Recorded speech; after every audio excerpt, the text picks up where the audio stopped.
Oi, gente, boa noite. Boa noite a todas e a todos.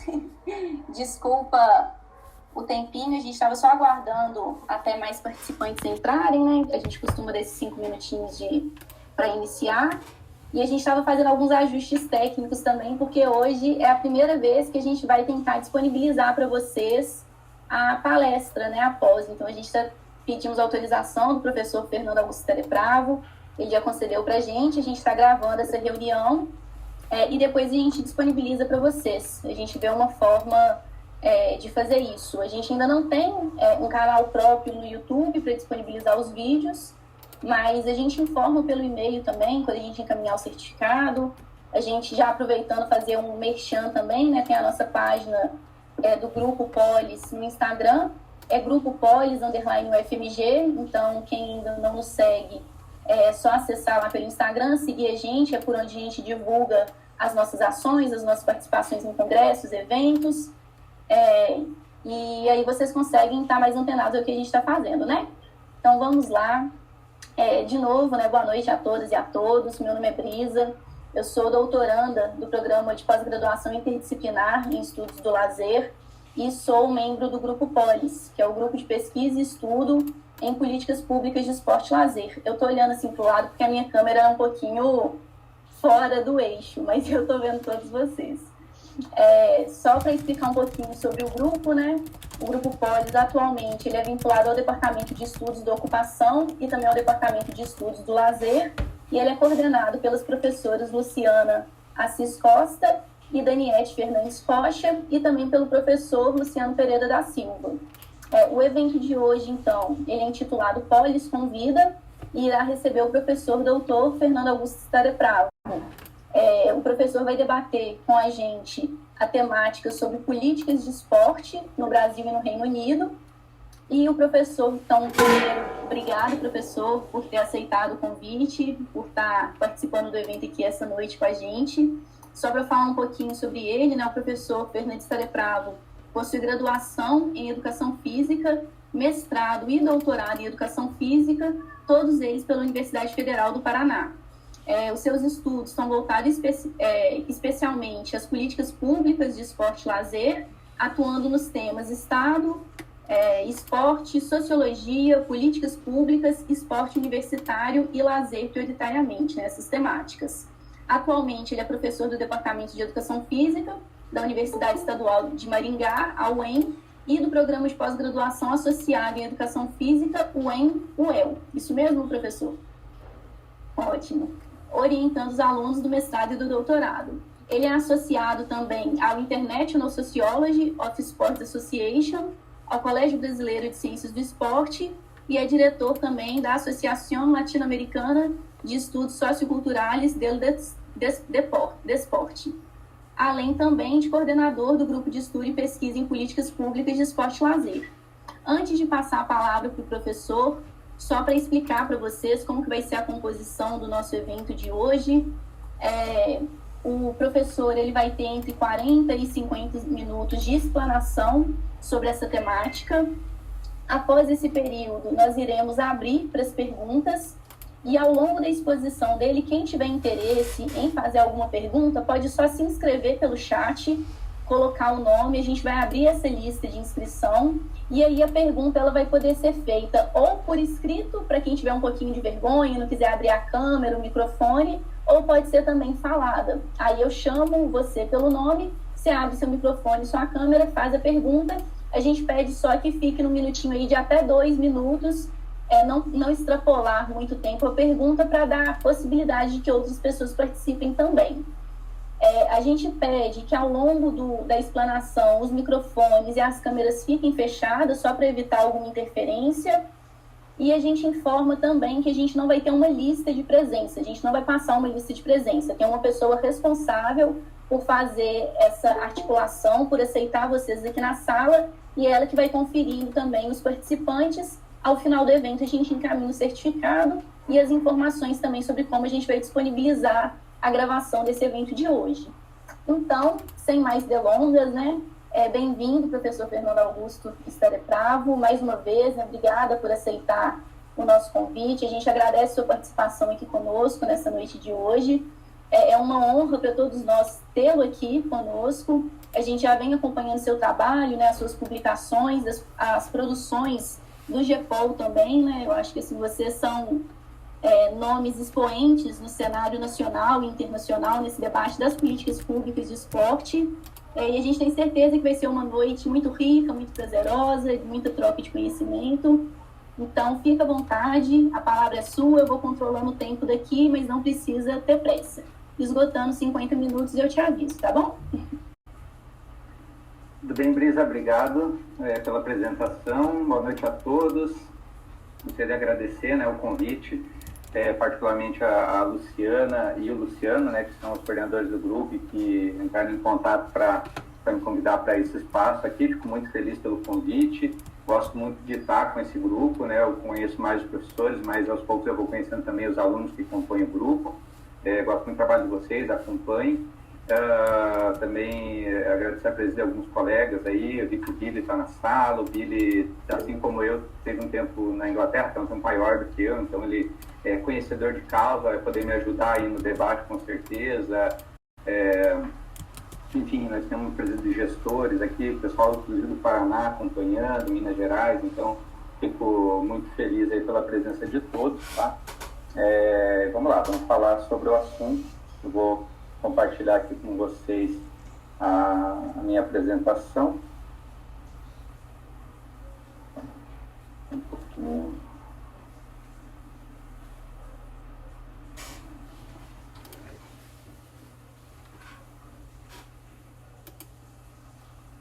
Tudo bem, gente? Está dando para ver aí a apresentação?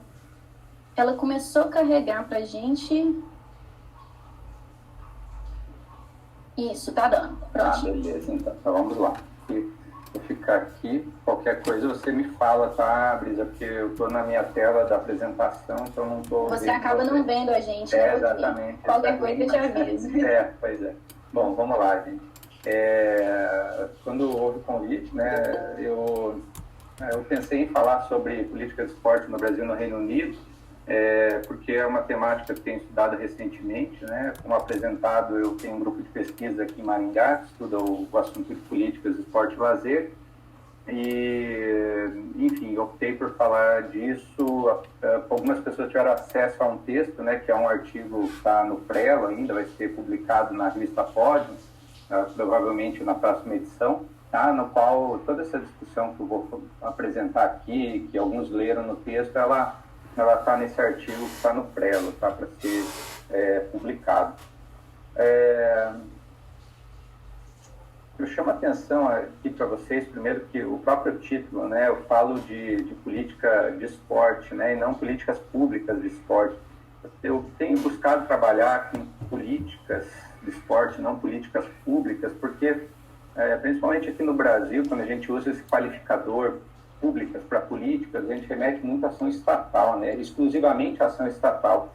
E cada vez mais eu estou convencido, né, que o Estado sozinho não faz muita coisa, ele depende de uma série de entidades que fazem parte da iniciativa privada, terceiro setor, enfim. Então, o termo política sem o qualificador pública, ele quer dar essa abrangência, né, que a gente está falando de políticas que são levadas a cabo, que são desenvolvidas, envolvendo entes estatais e não estatais, certo? E também, enfim, eu falo aqui do Brasil, é autoexplicativo, mas o Reino Unido, ele na verdade é um conjunto de 4 países, né? Mas quando a gente fala Reino Unido, até pela importância, tamanho, quantidade de população, a referência principal dentre os 4 países é a Inglaterra, né? Mas isso pode se expandir em certos momentos para o Reino Unido como um todo. Bom, qual foi a motivação de estudar esse tema e trazer aqui para vocês? Né? Primeiro, a questão de que entre 2019 e 2020 eu tive na Inglaterra, né, fiz meu pós-doutorado na Loughborough University, uma universidade bastante conceituada aí na área de estudos dos esportes e na área de políticas, né? Tem política, sociologia do esporte, enfim, tem uma discussão bem consolidada lá sobre isso. Então, eu estive na Inglaterra durante um ano, pude vivenciar lá o viver na Inglaterra e perceber o esporte na Inglaterra e no Reino Unido. Mas, para além disso, né, para além dessa questão da minha formação, desse tempo que eu passei lá, buscar alguns referenciais de políticas em outros países faz parte de uma insatisfação minha com a discussão acadêmica sobre políticas, e aí políticas públicas, né, que a gente usa bastante esse qualificador aqui no Brasil, né? Eu acho que a nossa discussão de políticas públicas no Brasil, ela precisa avançar bastante. A gente tem alguns fundamentos aí dessa discussão que eu entendo que precisam ser revistos, né?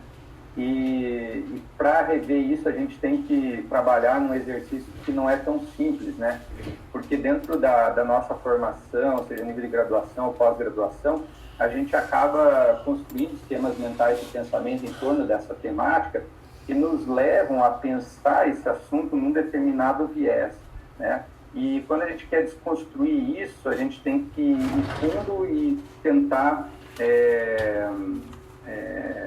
questionar algumas questões que são consideradas base para o conhecimento daquela área, né? Isso não é tão simples, né? Então, para chegar nesse ponto, para fazer isso, a gente tem que trabalhar com a desconstrução, né, daquilo que a gente já entende como uma verdade na área, ou aquilo que fundamenta a discussão de uma área, né, ou o falseamento, né, colocar em dúvida, tentar olhar aquelas bases com outros olhares para ver se aquilo de fato cumpre e satisfaz a explicação do fenômeno, né? Então, é um exercício de reflexividade sobre o conhecimento que a gente tem tentado fazer, eu particularmente, o meu grupo, de maneira mais ampla. Né? Isso é uma das questões, né? A gente não está muito satisfeito com a discussão e a gente quer, enfim, questioná-la, né? A segunda questão é romper um pouco com o nacionalismo metodológico. O termo nacionalismo metodológico, ele tem várias aplicações, vários sentidos, né? Desculpa se alguém vai entender em um outro sentido, mas eu trato ele aqui muito mais como uma questão da gente tratar a unidade nacional, o Estado nacional como sinônimo de sociedade, né? E especialmente quando a gente fala de políticas públicas de esporte no Brasil, a gente tem uma discussão muito circunscrita ao âmbito nacional, né? Parece que tudo que acontece no Brasil, ela acaba sendo discutido isoladamente de outros contextos nacionais ou de outros tipos de influências transnacionais, né? A gente tenta explicar o Brasil por ele mesmo, né? Sem articular o país dentro de um contexto mais global, né? Então, eu acho que isso é uma limitação também da nossa área de estudo, que a gente que me incomoda e que, enfim, eu estou tentando avançar um pouquinho sobre isso, né? E para tentar romper com essas verdades, com essa discussão que não me satisfaz e buscando superar esse nacionalismo metodológico, né? O exercício tem sido buscar a literatura internacional, referências internacionais, para tentar construir novos esquemas mentais de pensamento, né? Novas bases desse conhecimento, mas também olhar para a realidade da política de outros países para entender um pouquinho melhor a nossa própria política, né? Então, tem esse exercício de buscar conhecimento de uma literatura internacional, que somada à literatura nacional pode, enfim, constituir uma nova base, e assim como buscar a experiência de políticas de outros países para que a gente possa, enfim, construir algo novo e que seja, enfim, mais condizente com aquilo que a gente imagina, tá? Então, essas são as motivações do estudo, né? Então, existe aqui uma crítica à produção do conhecimento sobre o assunto e um desejo de superar isso de alguma forma e buscar outras fontes aí para se alimentar, tá? Bom, como está lá no texto, quem teve acesso ao texto, né? Eu falo que, enfim, os estudos comparativos são um campo de estudos em expansão. É natural do ser humano comparar, é um elemento bastante presente na sociologia, né, os estudos comparativos. Quando a gente pensa nos estados nacionais, né, a gente tem uma situação de sobre-representação e subrepresentação, porque enquanto determinados países eles são sobre-representados, ou seja, existe muita produção do conhecimento sobre determinados países, existe outros países que são subrepresentados nos estudos. E aí é que eu trabalho com os dois extremos, né? Porque na Inglaterra e o Reino Unido sempre são citados enquanto nos estudos comparativos, né, pensando na área de esporte, então eles são sobre-representados, versus uma situação de subrepresentação, que é a situação do Brasil, né?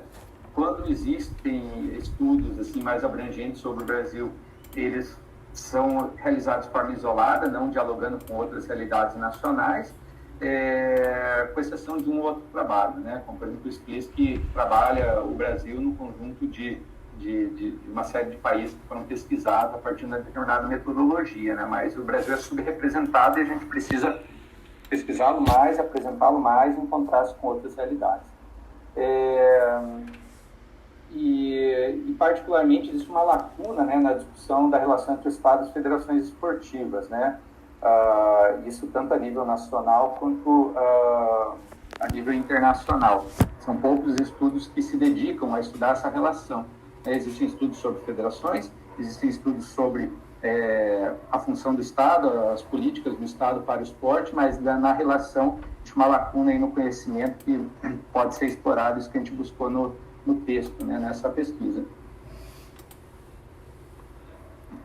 E aí, essa aqui não está linear, a minha apresentação não está linear com relação ao texto, mas para buscar falar um pouquinho sobre política de esporte no Reino Unido e no Brasil, eu busquei como referência um livro, né, que é um livro do Schroeder e outros autores, 2017, no qual eles estabelecem uma metodologia, né, e convidaram pessoas de 13 diferentes países para escrever sobre os seus países a partir dessa metodologia, certo? E então existem aí 5 passos, né, que os autores colocam, e foi nisso que eu me baseei para fazer a minha pesquisa. Esses passos são os seguintes, né, para estudar a relação entre as federações e os governos. Primeiro você tem a questão do perfil do país, tanto do ponto de vista geral, população, IDH, PIB, enfim, e o perfil do país do ponto de vista esportivo, nível de participação, desempenho olímpico, enfim, dados nesse sentido. Depois, um segundo passo seria apresentar a estrutura do esporte no país, né? Quais são os atores governamentais, não governamentais e atores intermediários que atuam em torno das políticas de esporte e como se dá a relação entre eles.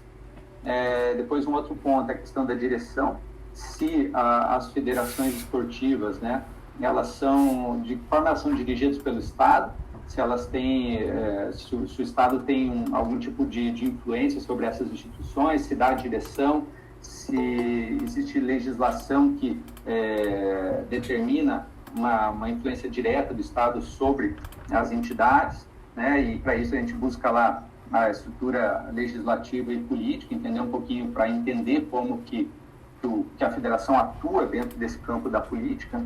A gente olha dentro do suporte, né, que é mais um ponto que os autores colocam, a questão do financiamento, né, como se dá o financiamento das federações, alguns pontos em relação à governança e suporte de gestão.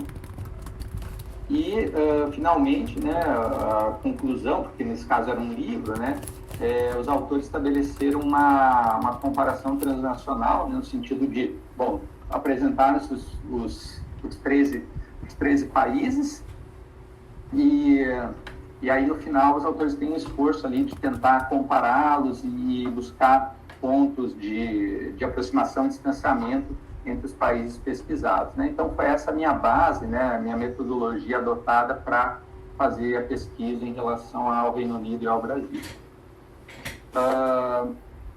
Enfim, eu vou falar um pouquinho sobre os vários aspectos aqui, mas o principal é essa questão aqui da estrutura, tá? E quem são os atores governamentais, não governamentais, intermediários e como eles se relacionam. Para a gente, vamos começar pelo que nos é mais familiar, né? Pensando no Brasil, eu estabeleci aqui um quadro, né? Esse quadro, né, quer dizer, essa parte da metodologia do Schroeder e outros autores, eles pegam, na verdade, de um outro livro de estudos comparativos, que é de 2013, da Hallman e Petrin, né, no qual existe um capítulo sobre o Brasil. né, que inclusive é uma autora aí de Minas Gerais, que escreveu o capítulo do Brasil, mas eu não a conheço, não recordo o nome exatamente, tá? Mas ela fez, né, esse exercício de a partir desse quadro, estabelecer quais são as estruturas governamentais, intermediárias e não governamentais do Brasil. Porém, o quadro que ela apresenta nesse livro de 2013 é bem diferente do qual eu estou apresentando aqui, né? Eu tentei revisitar e, de certa forma, eu acho que aquela exposição de 2013 ela é limitada, ela não dá assim, um retrato de como funciona a política de esporte no Brasil a partir desse modelo. Tá? Então, aqui, para mim, né, você tem ali na estrutura governamental a nível nacional, né, na segunda linha ali, segunda coluna, o antigo Ministério do Esporte, que hoje é a Secretaria Especial do Esporte, né, teve essa mudança de status, né, perdeu o status do Ministério, hoje é uma secretaria dentro do Ministério da Cidadania, mas é a principal ente governamental a nível federal que trabalha que representa o Estado no âmbito do esporte. Depois, a nível regional, a gente tem as secretarias estaduais de esporte e, a nível local, as secretarias municipais de esporte, né, que muitas vezes estão isoladas ou em conjunto com o lazer, ou em conjunto com a educação, com a cultura, com o turismo, com a indústria e comércio. Existem várias possibilidades, né, até porque o nível local e regional ele tem autonomia de organização, então dependendo do município, dependendo do estado, eles vai ter uma configuração diferente, mas vamos pensar que eles estão dentro de uma estrutura chamada secretaria, né, tanto a nível municipal quanto estadual, né. Aí a gente tem as estruturas não governamentais, né, já vamos para a quarta coluna ali, que seriam as confederações esportivas a nível federal, federações esportivas a nível regional e associações e clubes esportivos ao nível local, né? E quem que intermedia essa relação entre o Estado e as federações, né, e os demais entes? No caso do nível nacional, seria o Comitê Olímpico Brasileiro, o Comitê Paralímpico Brasileiro e o Comitê Brasileiro de Clubes, né, que fazem essa intermediação. Claro que se a gente pensar só na natureza desses comitês, a gente poderia chamá-los de estrutura não governamental, mas por que eles estão enquanto estruturas intermediárias? Porque, de fato, eles cumprem esse papel de intermediar a relação entre o ente governamental, que é hoje a Secretaria Especial do Esporte, e as confederações esportivas, né? Percebam que eles cumprem essa função de intermediadores, mas também tem uma linha pontilhada ali, né, que representa o financiamento direto da Secretaria Especial do Esporte para as confederações esportivas. Mas esse tipo de relação direta ela é menos presente, porque isso depende, por exemplo, das confederações recorrerem à lei de incentivo ao esporte, ou, de repente, algum convênio direto estabelecido, mas que são questões mais pontuais e que são temporárias, né? Agora, o fluxo contínuo de recursos via loterias e tal, ele sempre vai passar por esses comitês antes de chegar lá na ponta, tá? Então, esse é um pouco da estrutura do contexto brasileiro, quem já está mais familiarizado, imagina que isso aqui não é muito novidade para vocês, mas está de forma esquematizada aqui apresentado, né? E o que a gente pode tirar aqui, né, desse olhar?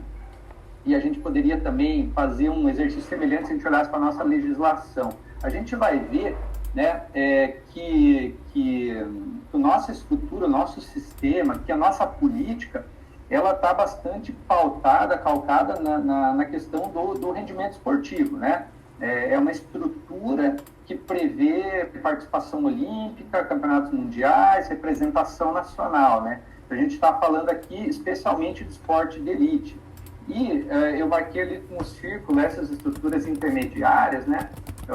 O Comitê Olímpico, Paralímpico e o Comitê Brasileiro de Clubes como entidades que, dentro da teoria lá que a gente usa do agente principal, né, eles são considerados agentes, né?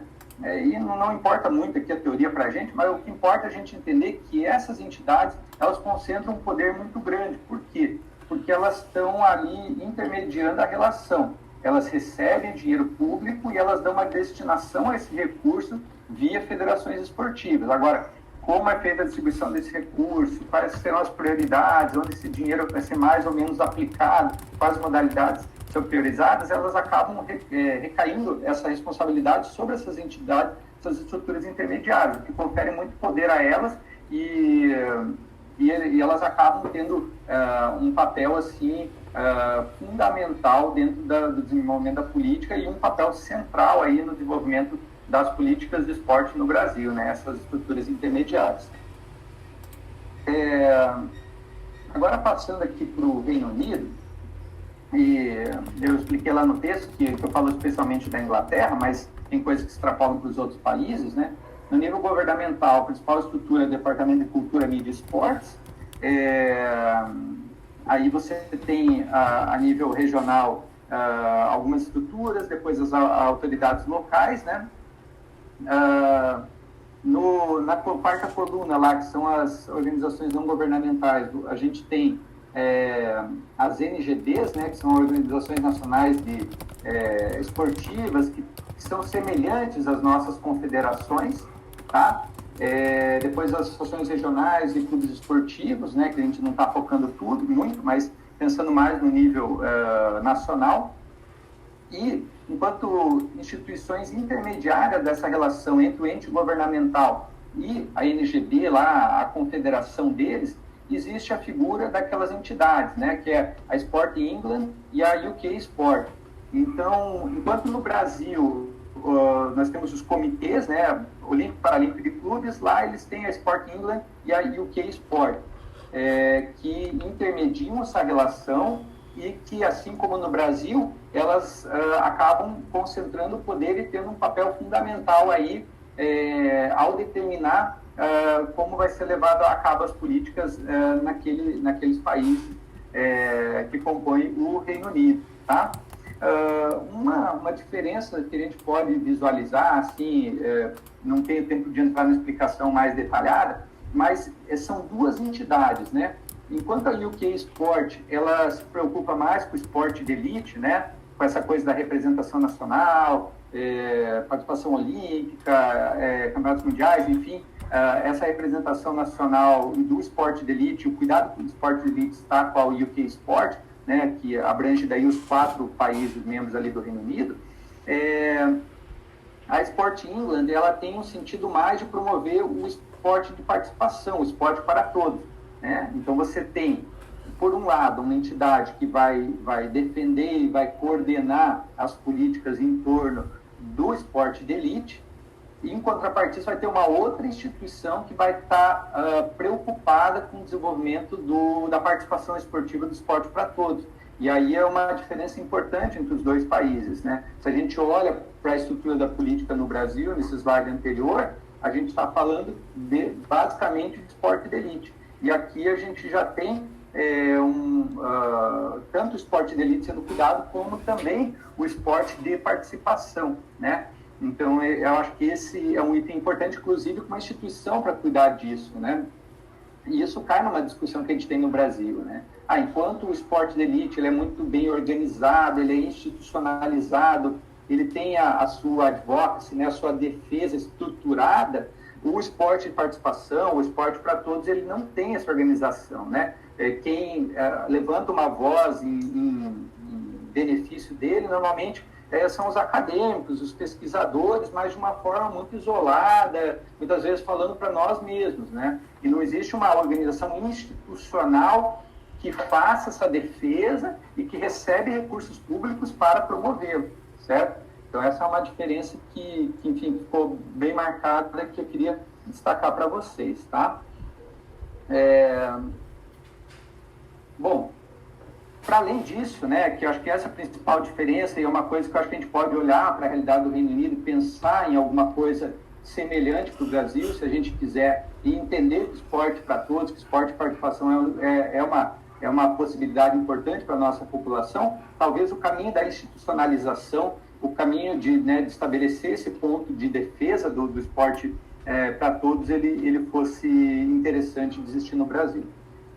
E assim, gente, eu não falei isso, mas é claro, a gente não está aqui tentando comparar o que é melhor, ou se existe um modelo melhor ou pior, ou simplesmente igualar o Brasil ao Reino Unido, sabendo que são culturas diferentes, formações históricas diferentes, população diferente, condição econômica diferente, tem muita coisa diferente entre os países, né, entre as realidades.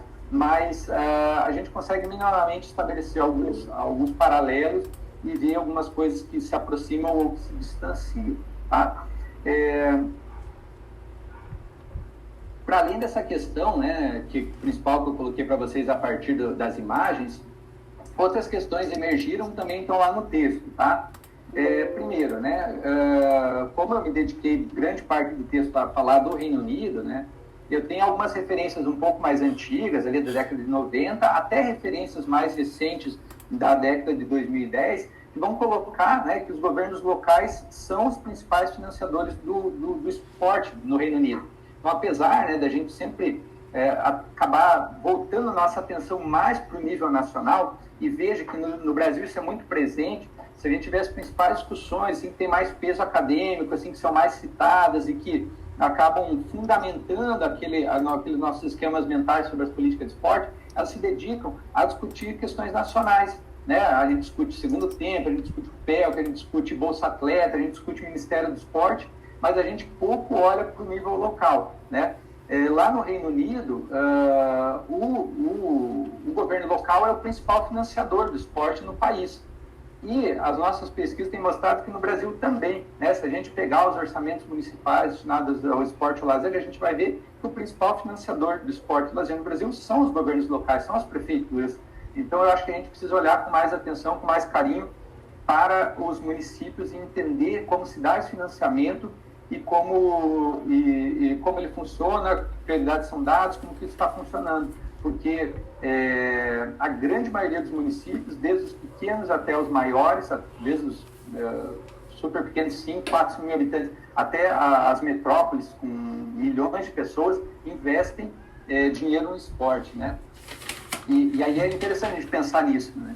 Eu lembro que bem na transição ali, quando o Bolsonaro havia, né, sido eleito e ia assumir, né, me chamaram para uma mesa para falar de perspectivas futuras e tal. O pessoal estava bem chateado porque acabava o Ministério do Esporte e tal.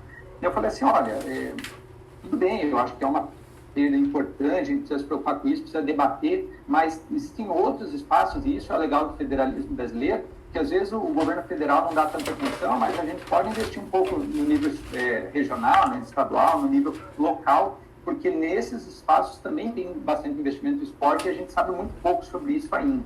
Tá?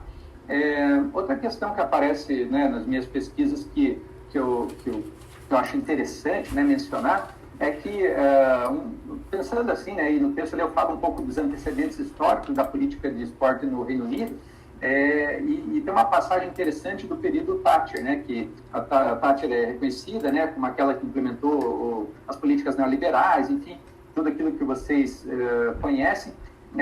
Mas ela tem uma fala interessante em relação ao esporte, né? Ela fala assim, que a participação esportiva seria uma responsabilidade de cada cidadão, de cada usuário, né? E cada um tem que pagar pela sua participação esportiva e, por outro lado, o esporte de elite seria mais uma fonte de problemas do que uma fonte de orgulho nacional. Veja, ela está falando lá na década de 80, mas é interessante esse ponto de vista porque ele contrapõe bastante das coisas que a gente talvez imagina para o esporte. A gente vê toda uma importância social, a gente vê essa noção que pode ser desenvolvida de participação, de ação comunitária por meio de esporte e tal, e vem a primeira-ministra e fala isso, né? Olha, é uma responsabilidade individual, cada um paga o seu, e o esporte de elite está mais problema do que solução para a gente, né?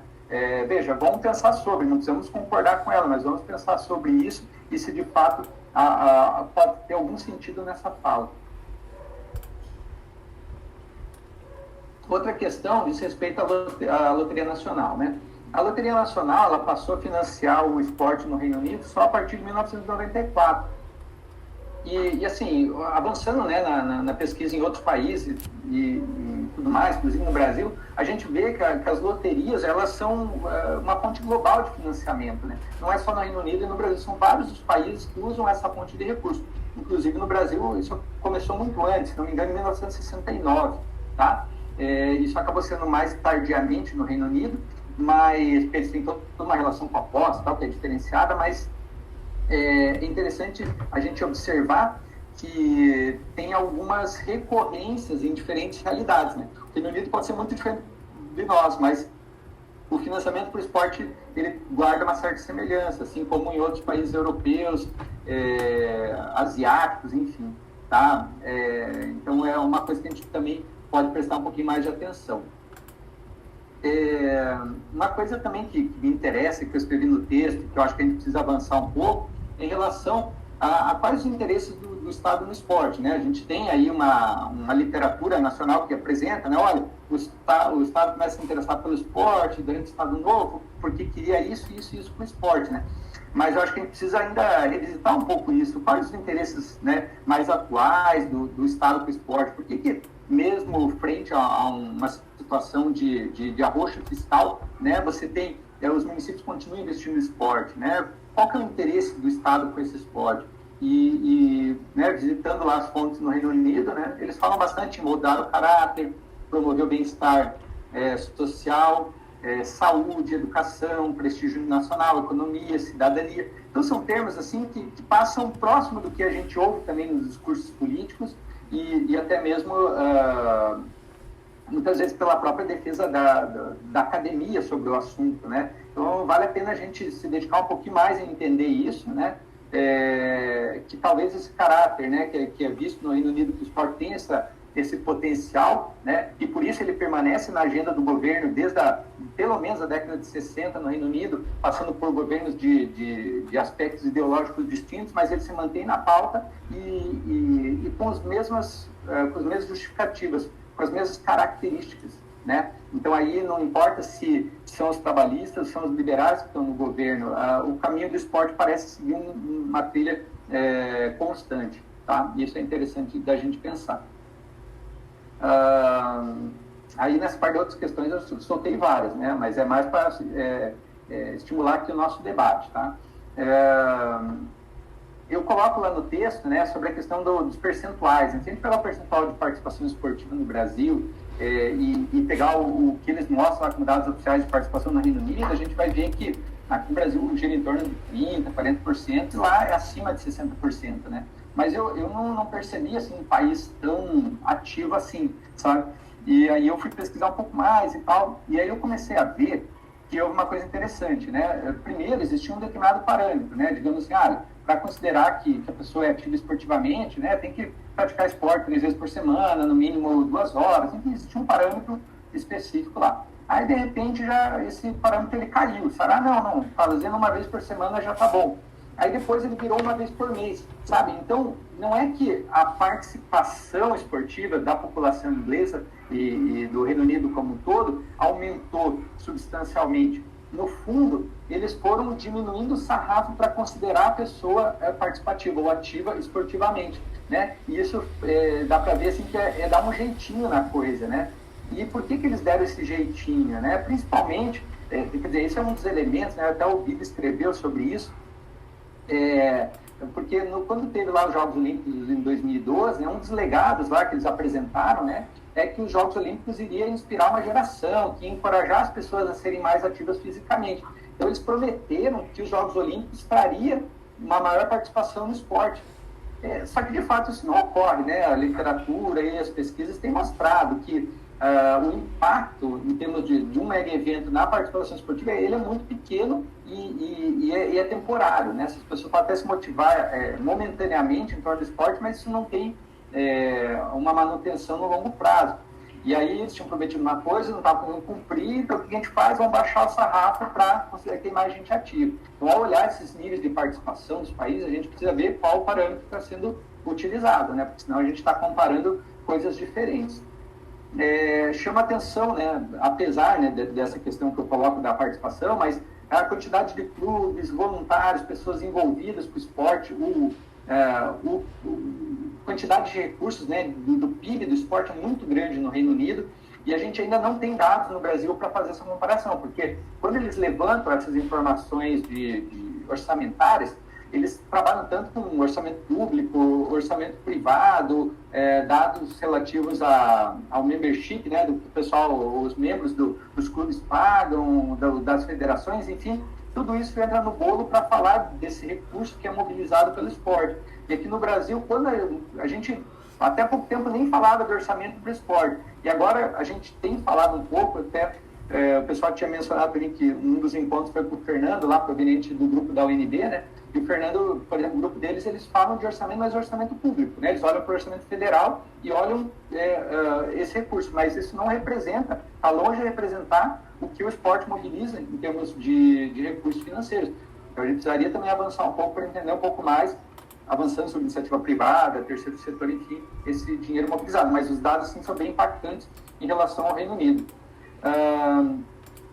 Pensando nas LGPs, né, que são as similares às confederações no Brasil, né, e buscando compará-las, as confederações brasileiras, normalmente, elas têm uma preocupação bastante focada na representação, né, nas equipes adultas e tal, de representação. Muitas vezes, na formação e a participação esportiva, elas ficam no segundo plano. Já no Reino Unido, né, é estabelecido que essas organizações, elas têm um papel amplo no esporte, que envolve tanto a formação de atletas, quanto a participação esportiva, né? Então, a gente teria que pensar assim, fazendo paralelo, né, numa confederação brasileira de futebol, que além de organizar a seleção nacional masculina e feminina adulta, seleções de base, que ela tivesse um trabalho voltado à formação de atletas, né? E também a massificar a participação na modalidade de futebol, coisa que não acontece no Brasil. Então, existem mais responsabilidades nas NGBs do que as confederações no Brasil, então elas acabam assumindo mais papéis e talvez, né, dando uma amplitude maior às suas ações, né, atendendo mais gente. As nossas confederações, elas acabam focando só no ápice ali, né, do rendimento esportivo. É um grupo pequeno de pessoas, de atletas, que custa muito caro, né, e não tem uma ação que vai muito além disso. Claro, estou generalizando aqui, depende de confederação para confederação, mas em geral me parece que o papel das NGBs lá é muito mais ampliado do que as confederações no Brasil. Comitê Olímpico e Paralímpico no Brasil, como eu mencionei lá na figura, elas têm um papel de intermediador, elas têm um papel central aí dentro da política esportiva brasileira. No Reino Unido, eles não têm esse papel, eles não recebem dinheiro público e eles têm como função né, defender os valores olímpicos, enfim, organizar essas delegações olímpicas e paralímpicas, mas o papel é bem mais secundário e não recebem dinheiro público, diferente do Brasil. Me parece que no Reino Unido assim, também tem uma perspectiva de uma descentralização maior, com relação a escritórios regionais da Sport England, por exemplo, nos territórios, uma iniciativa de dialogar as experiências locais, tentar fazer algo que tem mais a ver com a cultura local das várias regiões e dialogar experiências de sucesso entre as NGBs, entre esses escritórios, para que a coisa possa funcionar melhor. Então, os projetos de descentralização é importante lá e a gente poderia olhar um pouco mais aqui.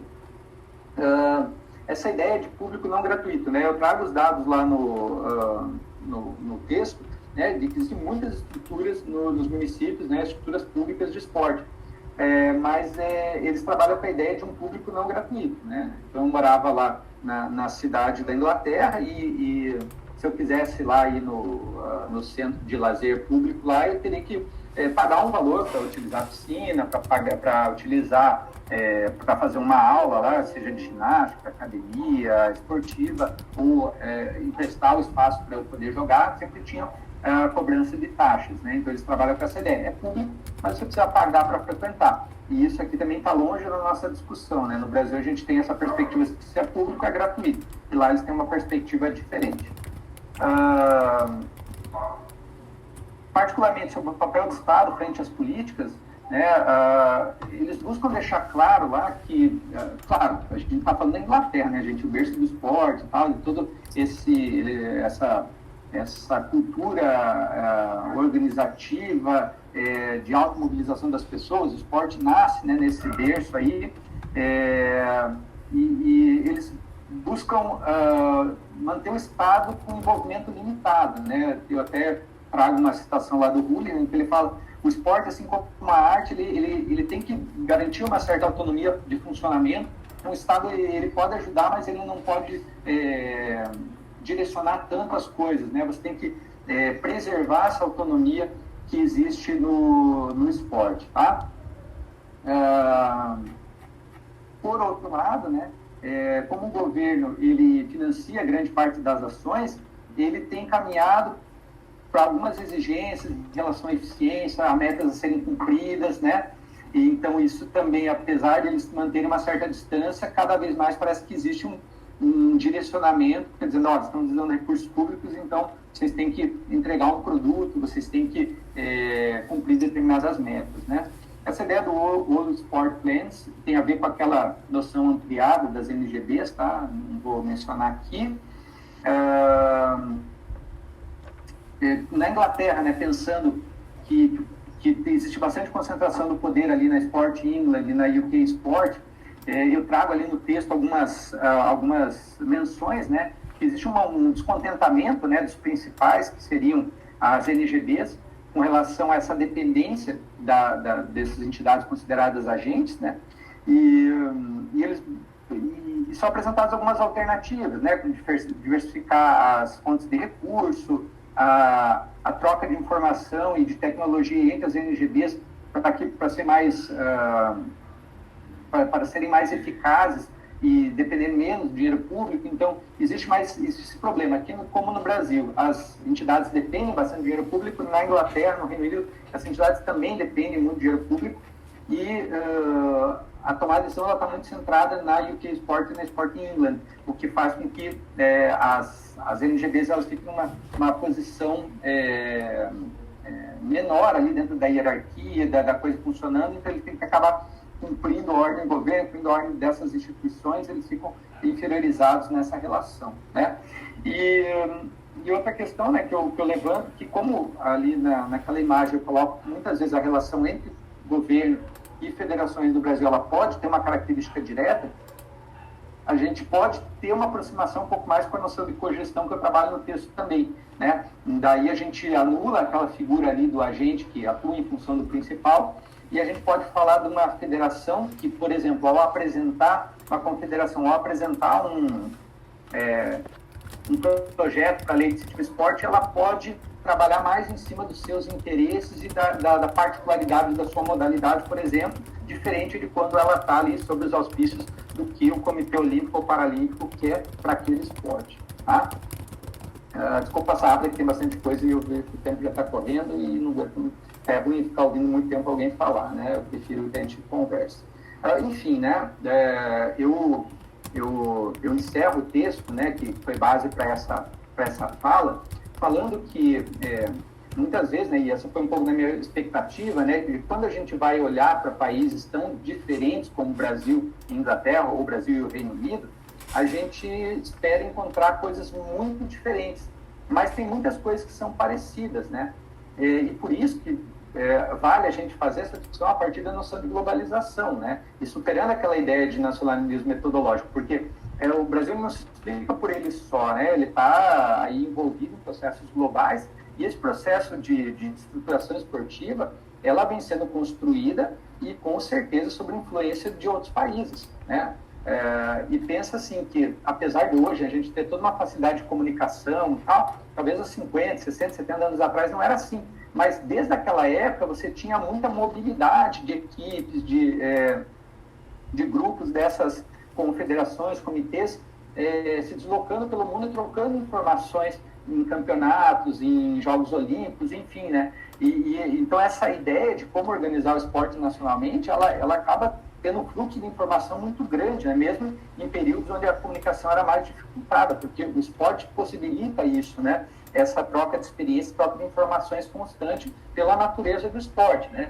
Então é legal a gente pensar e discutir isso a partir da noção de globalização, né? Em paralelo à ideia de localização, né? Não trabalhar a globalização como algo homogeneizante, né? Uma coisa que vai ser igual em todo lugar do mundo. Não, vai ter a ressignificação local daquilo, né? Então a noção de localização ajuda para a gente pensar a ressignificação local do processo de globalização.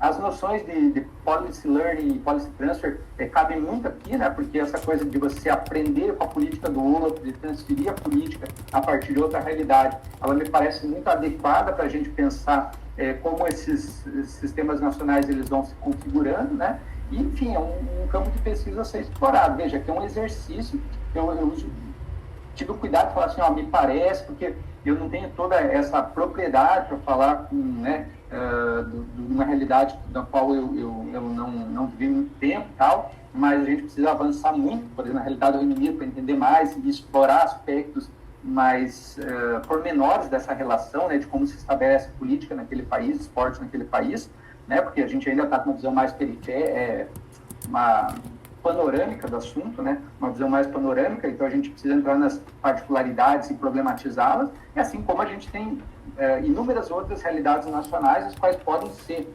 exploradas, debatidas, para a gente entender, né, e também pensar em alternativas para a nossa realidade, né?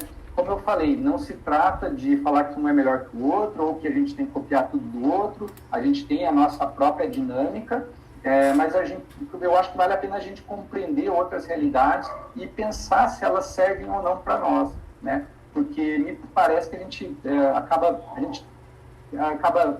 entrando numa encruzilhada que é um debate nacional entre, de um lado, esporte de elite, outro esporte de participação, e se você está de um lado, você não está do outro, e me parece que há outras alternativas aí para a gente pensar, e dá para pensar a partir da realidade de outros países também, tá bom? Desculpa ter me estendido, vou parar aqui minha apresentação, agradeço novamente, fico à disposição para conversar, tá bom? Ótimo, professor Fernando. Eu já vou aproveitar, o chat deu uma bombadinha aqui no final, vou ler só algumas reflexões e aí eu passo a palavra depois para o professor Luciano, que ele vai te fazer uma pergunta, e já aproveito para relembrar a todos que se quiser fazer perguntas, se quiser fazer algum comentário, pode colocar o nome aí no chat que a gente organiza essa lista de inscritos. Vou começar primeiro pela reflexão do Wagner Flávio, e aí depois eu passo para o Luciano e depois eu leio uma pergunta que já está aqui do Rafael Diniz, vulgo Pajé, para os íntimos. O Wagner comentou assim: acredito muito que essa política, para ser instituída com recursos no esporte de participação, deva sair dos municípios. Não acredito no governo federal promovendo por vários fatores. Temos que fazer de baixo para cima, criar um sistema esportivo. Falo muito que seria o SUS do esporte. Então, acho que fica essa reflexão assim. O Rafael até dialoga com ele, fala que é importante essa formulação e participação da base, mas que não podemos esquecer que o SUS foi se estruturando pelas normas operacionais básicas, o NOB, da reunião, da união com os estados. Então, você falou um pouquinho, né, sobre, deixa esse questionamento também, né, da gente pensar como organizar o esporte nesse nível nacional. Então, já tem essas duas reflexões, essas duas inquietações aí, mas eu passo a pergunta para o Luciano. Bom, boa noite a todos, boa noite mais uma vez, Fernando. Queria, de início, representando o grupo, agradecer mais uma vez pela sua participação. Desde quando eu comecei a participar de Combrace, que eu acompanho aí a trajetória do Fernando, né? Então, vejo o seu esforço, a sua dedicação, né, que o tornaram aí um dos principais expoentes, críticos das políticas públicas de esporte e lazer e, consequentemente, contribui muito para a área, né? Então, é sempre para o grupo, né? É sempre bastante generoso em nos atender em banca, conversas, né? Em várias partidas, né? Então, essa é só mais uma, né? Muito obrigado por isso e parabéns pela fala. Queria fazer uns comentários, duas perguntas rápidas, Fernando, até para eu não monopolizar.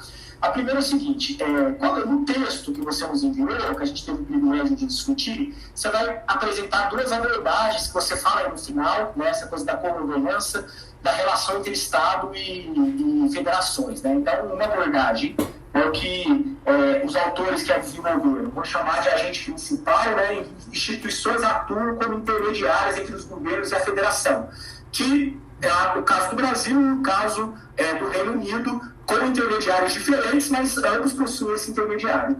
E aí uma outra possibilidade que é a governança, né, em que há essa interação direta entre o governo e as federações.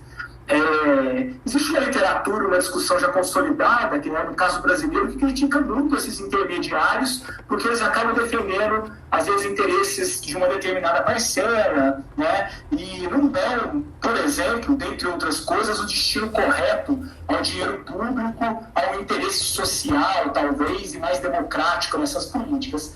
E aí, quando aparece essa possibilidade de co-governança, parece algo muito bacana, né? Inclusive, é um termo, para quem gosta de democracia, que é mais interessante. Só que eu também percebo que, em alguns momentos, né, em que, apesar de existir essas instituições intermediárias, essa relação direta também acontece no Brasil, mesmo que de uma forma não tão, com menos quantidade, não tão intensa. E às vezes que esse contato direto acontece, ele acontece muito mais através de barganha, né? Então às vezes uma federação que tem um contato no ministério e que consegue atravessar e conseguir um financiamento diferente ou acessar um recurso, um programa, através de critérios não muito democráticos, né? Então, assim, eu sei que você não diz isso no texto, mas será que também essa co-governança não pode ser tão ruim como um intermediário?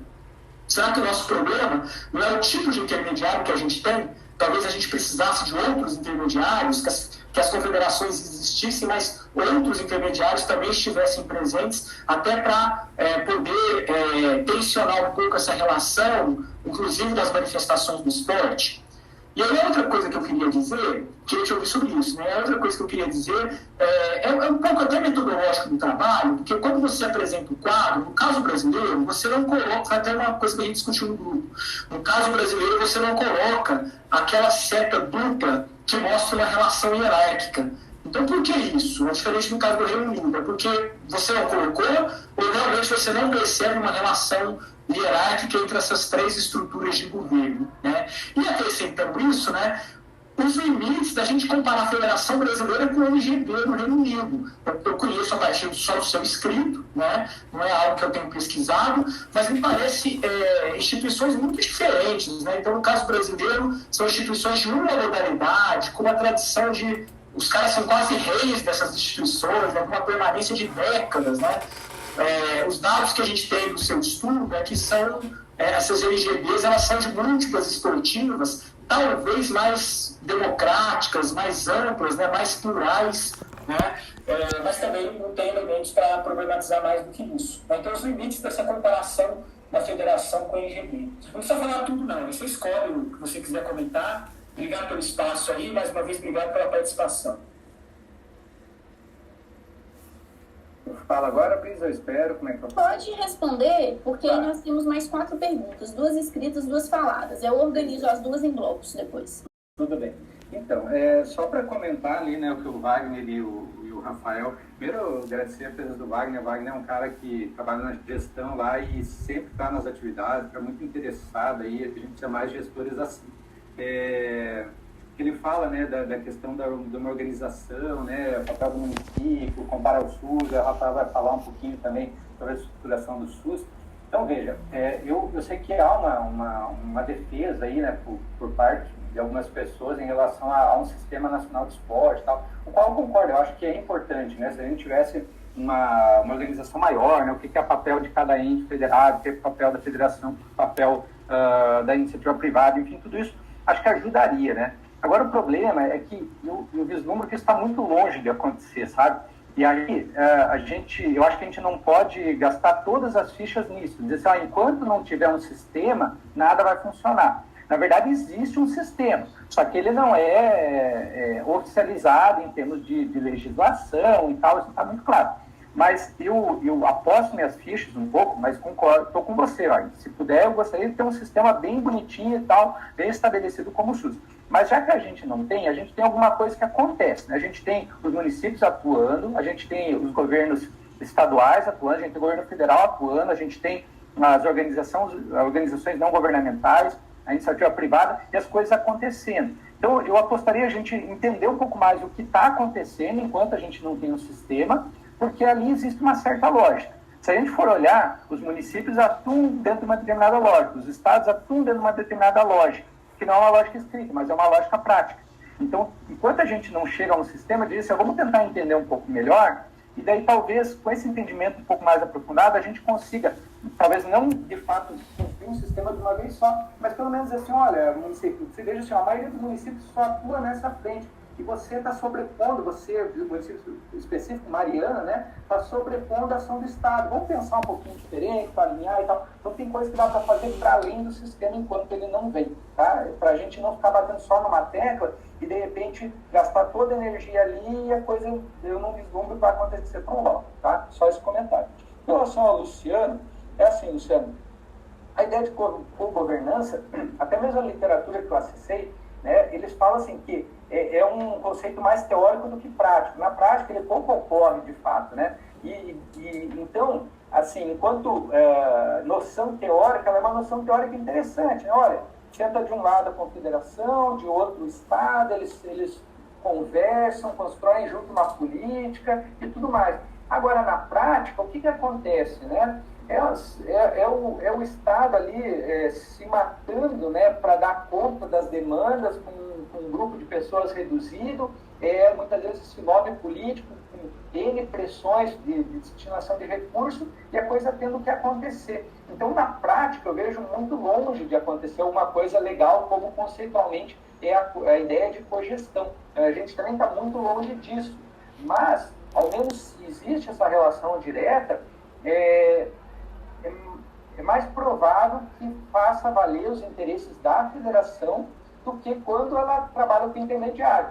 Porque daí o intermediário ela vai concentrar o poder e vai dar o direcionamento que ela acha mais adequado. Quando a relação é direta, é mais fácil aquela demanda da federação, a confederação está mais lá na ponta do processo, que ela atenda um pouco mais os interesses daquela modalidade. Agora, com certeza, vai ter problema dentro das intermediadoras, vai ter problema dentro das confederações, e isso não vai ser resolvido por um ou outro modelo, e sim com uma renovação, com pessoas com novas ideias, com uma noção de coletividade maior, né? Porque é aquela coisa, cada um só quer defender o seu, e o seu às vezes é a modalidade, mas às vezes o seu é o seu mesmo, né? Você não está nem indo para a modalidade, só quer receber por aquilo, levar um dinheiro naquilo. Então, essa mentalidade de parte dos gestores, ela precisa ser revista. Mas também, não vamos generalizar, tem muita gente boa trabalhando com isso também. Né? E com relação se eu entendi, Luciana, ali, quando você falou da relação entre os entes governamentais, que não é uma relação hierárquica, né, quando eu coloquei as setinhas, ela se dá exatamente por isso, porque como a gente está falando do Brasil, da federação, né, de uma federação, onde estados, municípios e governo federal, eles podem agir de maneira concorrencial em termos de política de esporte, eles não estabelecem uma ordem hierárquica, entendeu? O município ele pode ter as suas iniciativas sem recorrer a nível estadual ou federal, ele tem sua autonomia, assim como o Estado tem autonomia, o governo federal tem autonomia, por isso que eu não estabeleci aquelas setas ali, porque é garantida essa autonomia das entidades, né, dos níveis de governo de promover políticas, né, e aí isso vai de encontro ao que o Wagner quer. O Wagner quer uma coisa mais estruturada, bonitinha, estabelecida, mas a prática é outra, cada um tem autonomia de fazer o que quer, né? E com relação a essa comparação das NGBs, assim, Luciano, de fato, assim, o texto tem que falar um monte de coisa em pouco tempo, né, escrever bastante coisa em pouco tempo. Mas, assim, algumas NGBs, elas têm a característica muito semelhante à federação, sabe? Então, a confederação, por exemplo, a UK Sport, digamos que surgiu uma modalidade nova, e aí ela que vai dizer que existe uma única confederação que é responsável por aquela modalidade no nível do Reino Unido, certo? Ou nos países que compõem o Reino Unido. Então seria um pouco assim, igual no Brasil, a gente tem uma confederação de futebol, a gente não pode ter duas, né? Não pode ter uma duplicidade de entidades representantes. Então, nesse sentido, ela tem algumas NGBs têm uma característica muito parecida com as confederações, mas tem outras que não, tem outras que são multiesportivas, que têm uma característica de atender mais o campo do lazer, por exemplo, né, aliança de recreação e tal. Então, dentro da sigla NGB tem mais coisa do que simplesmente as nossas confederações, mas parte das NGBs se equiparam às nossas confederações. Não sei se deu para entender, né? E é nesse ponto que eu comparo. Mas, de fato, né, não dá para generalizar, falar que toda NGB parece confederação, por que não? Porque eles têm uma diversidade muito maior lá.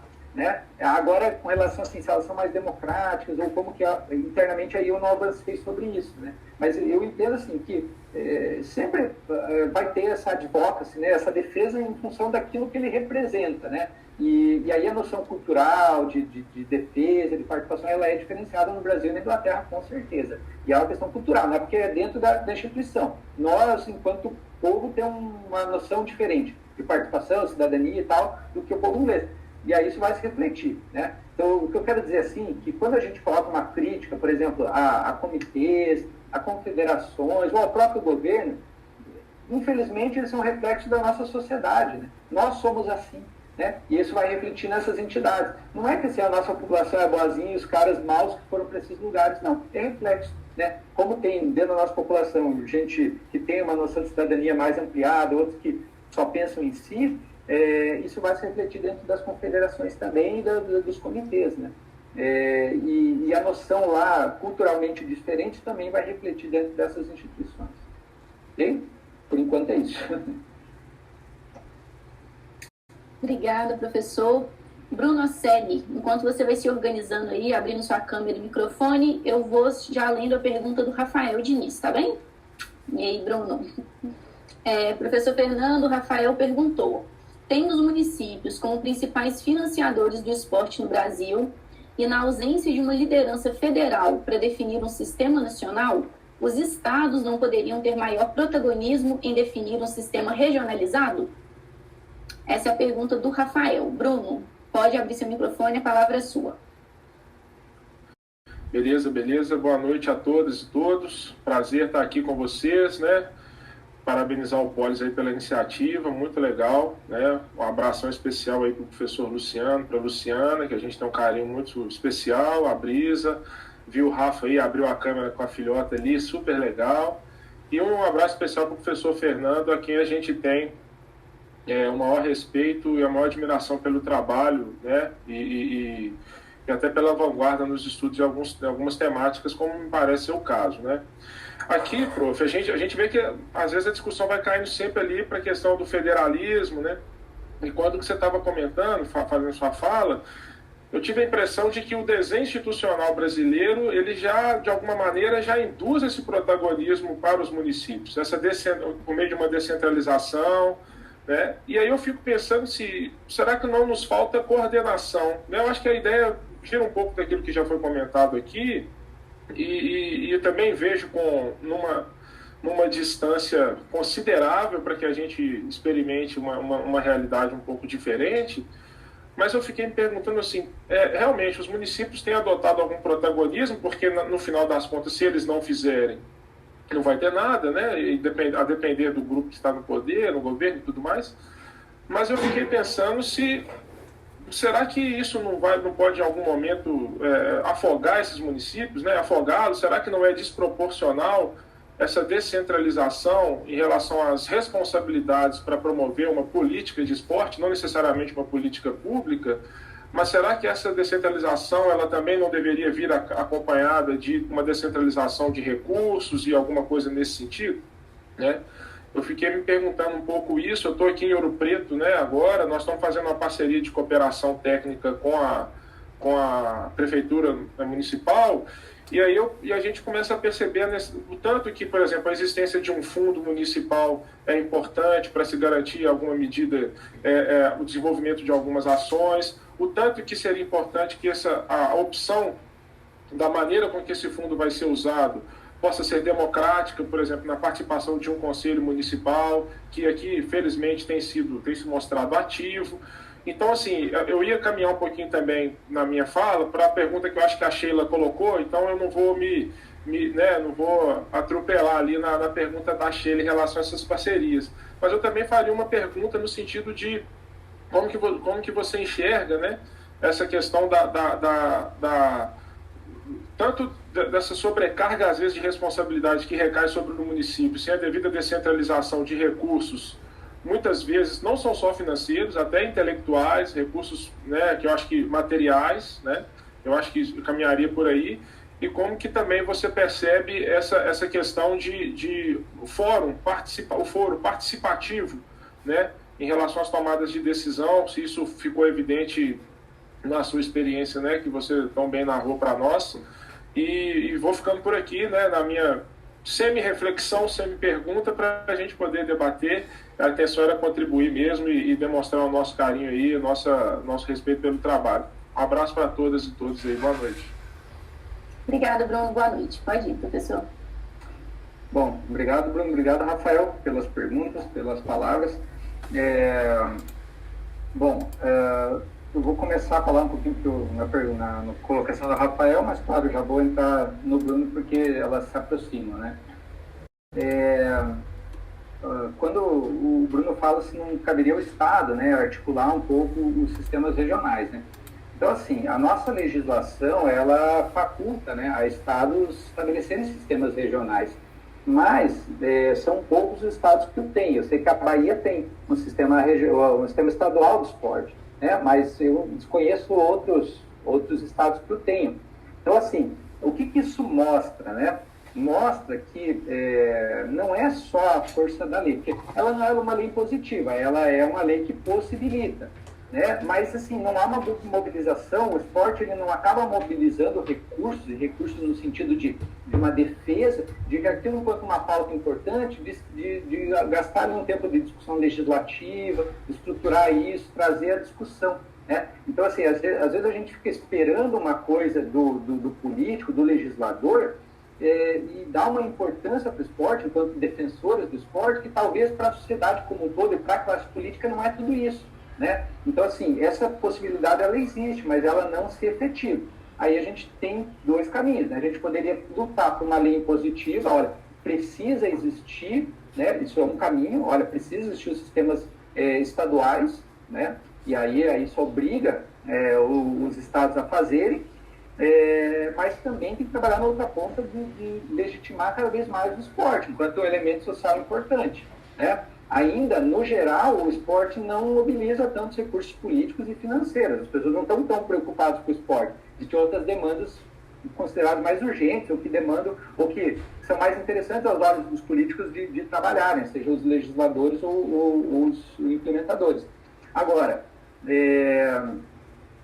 eu vejo, assim, em realidades municipais, às vezes, isso muda um pouco, né? Por exemplo, aqui em Maringá, grande parte da reeleição do atual prefeito, né, foi pautada no esporte e no lazer, porque ele foi um cara que voltou a atenção a reformar espaços públicos, disponibilizar espaços públicos, investir no esporte e tal. Então, grande parte da agenda eleitoral mesmo foi em torno disso, né? Então, você tem alguns lugares que parece que a coisa tenha andado um pouquinho melhor e isso ajuda muito, né? Quando você tem essa legitimidade, as pessoas começam a dizer, pô, é legal, né? Antes não tinha um campinho perto de casa, agora tem. Não tinha uma praça que desse para utilizar, agora tem. Então as pessoas vão vendo que aquilo tem uma influência na vida delas, mas a gente ainda está muito longe de ter toda essa legitimidade social. Mas seria um caminho sim, Rafael, os sistemas estaduais, eles podem ser realizados, mas não me parece que há um grande interesse em torno disso, né? Mas também cabe a nós estar cutucando os governadores, os secretários estaduais,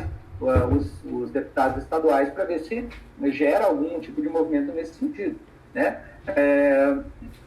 Agora, com relação ao que você falou, Bruno, eu concordo completamente, né? A discussão sobre federalismo, não só no campo do esporte, né, que ainda a gente está engatinhando nessa discussão, mas no âmbito mais amplo, né, das demais políticas, uma discussão central isso, né? Os municípios, eles têm muitas atribuições e pouca destinação de recursos, né? Então, o desenho que se estabeleceu a partir da Constituição de 88 foi qual? Olha, o município ele vai ganhar um protagonismo, mas a arrecadação de recursos ela é muito centralizada no governo federal, né? E aí depende, né, do recurso que sai do município, né, via imposto, passar pelo governo federal.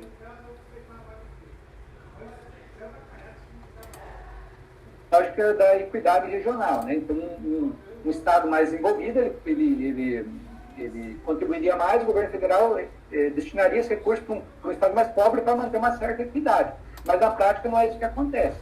Então a gente precisa, essa lógica eu acho que ela é interessante, ela tem que ser mantida, mas a gente precisa lutar por uma descentralização maior de recursos. Isso aí, seja a área que for, né? Porque me parece que esse desenho a conta não fecha, né? Ela não fecha. E aí, concordo também com a questão dos recursos, né? que os municípios não têm, seja financeiro ou seja outro tipo de recurso. Porque, por exemplo, se a gente for pensar, as políticas como o PELCO e o segundo tempo poderiam ser consideradas políticas de descentralização de recurso federal, né? Porque ela vai no município e tal. Só que o desenho que ela adota via edital, concorrência pública e tal, é muito difícil, porque a cidade mais estruturada, que tem recursos humanos, que tem um quadro maior, ela tem muito mais capacidade de conveniar do que o município pequeno, que não tem capital humano, que não tem capacidade de conveniamento, porque tem mais gestão de recursos em geral. Então, o modelo, segundo tempo, o PEL, para mim, é ruim, porque ele acaba favorecendo quem já está estruturado e não os que realmente precisam. Então, teria que ser um modelo um pouco diferente, né? E aí, assim, digamos, mas para pensar, não, acho que se pudesse optar por alguma coisa, eu diria assim, ó, pega o recurso federal que tem para o esporte e olha para os municípios mais carentes em termos de arrecadação, em termos de necessidade esportiva, manda esse dinheiro para esses caras, né? Para tentar minimamente dar aquele mínimo do mínimo para uma condição. A gente tem estudado municípios aqui no Paraná e a gente tem visto que o grande problema são cidades com menos de 50 mil habitantes. A cidade que tem mais de 50 mil, ela já consegue se estruturar minimamente, sabe? Ela tem mais profissionais ali dedicados ao esporte, ela tem uma quantidade de recursos que dá para fazer alguma coisa. Agora, as menores, elas sofrem muito, né? Por falta de recursos, falta de material humano, é bem complicado mesmo. Então, hoje, né, Fernando, secretário de Esporte, eu falaria, vamos atender os municípios pequenos, eles que são os que mais precisam. E com relação à participação, Bruno, assim, eu acho que os conselhos são importantes. Eu sou presidente do Conselho Municipal de Esporte aqui de Maringá, sabe? Eles são importantes, mas eu acho que também eles não são o único caminho, né? Talvez esse caminho mais institucionalizado dos conselhos e tal foi uma etapa do amadurecimento da nossa democracia, né? Mas hoje, dada a facilidade de comunicação, né, de mobilização, inclusive virtual, hoje também ela não depende do conselho, né? Às vezes uma mobilização via Twitter, ela vai ter um impacto muito maior do que um conselho se impondo uma necessidade ali para o prefeito. Então, assim, as pessoas têm que entender esse momento, né, essa participação mais fluida, e também impor os seus interesses, suas necessidades e essa disponibilidade de participação.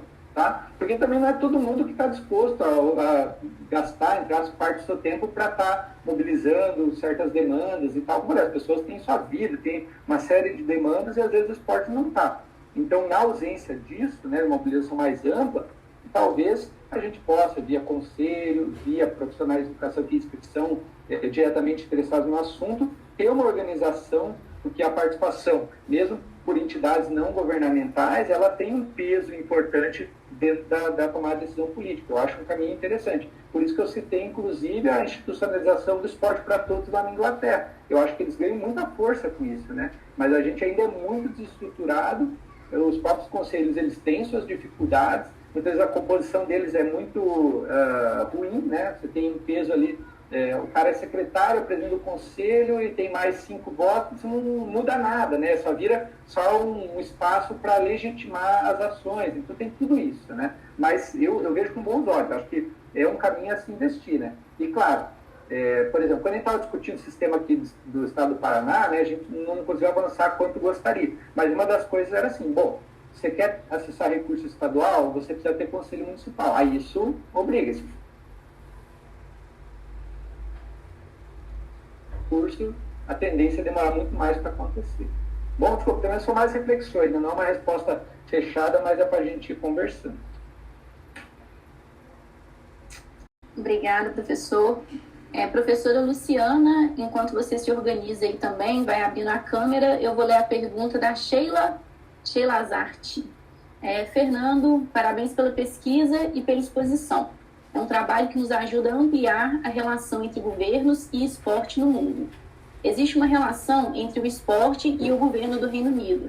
Existem mediadores dessa política, como as confederações e clubes. Mas você não traz elementos das universidades influenciando ou mediando essas práticas. Você encontrou algo dessa relação entre universidades e políticas? Obrigado pela reflexão. objeto de interesse meu também, viu, Sheila? Acabei de fazer a minha defesa, a minha dissertação no mestrado com esse tema das universidades federais aqui de Minas Gerais. Muito boa pergunta. Professora Luciana, a palavra é sua. Então, boa noite a todos e todas. Muito obrigada aí, Fernando, pela excelente exposição e nos provocando de todas as formas, né? Eu tentei anotar vários pontos e vamos ver o que eu consigo aqui trazer, algumas questões que você me trouxe aí a partir desse estudo comparativo, e de antemão eu já parabenizo pela coragem, né? Porque eu acho que estudo comparativo não é uma coisa simples, e dentro do campo, né, de política pública, eu acho que é uma metodologia muito, de muito interesse. Ou seja, então eu acho que esse primeiro ponto que você traz, né, do próprio estudo, né, no campo do esporte, e isso eu trago para outras políticas sociais, de ficarem ensimesmadas, né, naquilo que você chamou de uma metodologia nacionalista. Eu concordo com você que a gente tem que ampliar aí essa perspectiva de um entendimento, né, para além, considerando todas as nossas particularidades e não abrindo mão delas, mas entender que tem coisa acontecendo, né, e que podem ser muito inspiradoras aí para o nosso desenvolvimento, pensando em desenvolvimento social e econômico mais amplo. Então, esse é um primeiro ponto que eu comungo aí que você traz. E aí, quando você fala, né, que você usa política do esporte, né, e não política pública, isso foi outra questão que você me provocou, assim. Primeiro que eu venho com uma formação com um pouco mais, né, de familiaridade com uma política bem estruturada, que é a política de saúde, com todas as nossas mazelas e, enfim, atualmente isso sendo completamente exposto, mas né, pensando em política social, é a política que talvez a gente tenha com um desenho mais consolidado, estruturado. E aí você fala dessa opção, né, por não usar política pública, o campo, né, da análise política pública, porque chega um ponto que ele restringe numa perspectiva talvez estadocêntrica, e falar de política pública não é isso. Eu entendo essa posição, mas também trago uma questão que eu acho que o próprio campo da política pública hoje, ele não tem tapado os olhos para isso. Eu acho que hoje os estudos estão buscando esses arranjos mais complexos. Então, assim, né, dentro da própria ciência política, da sociologia, a discussão tem sido feita não centrada só na perspectiva do Estado, mas de todos esses arranjos, inclusive que a sua metodologia, né, que você traz, ela fala disso, ela não abre mão do Estado, né, ela fala das relações e dos atores nessa complexidade. Então, uma coisa que me veio, assim, será que de fato precisamos abrir mão desse campo, que tem uma produção, talvez aqui no Brasil, mais recente, mas que tem crescido?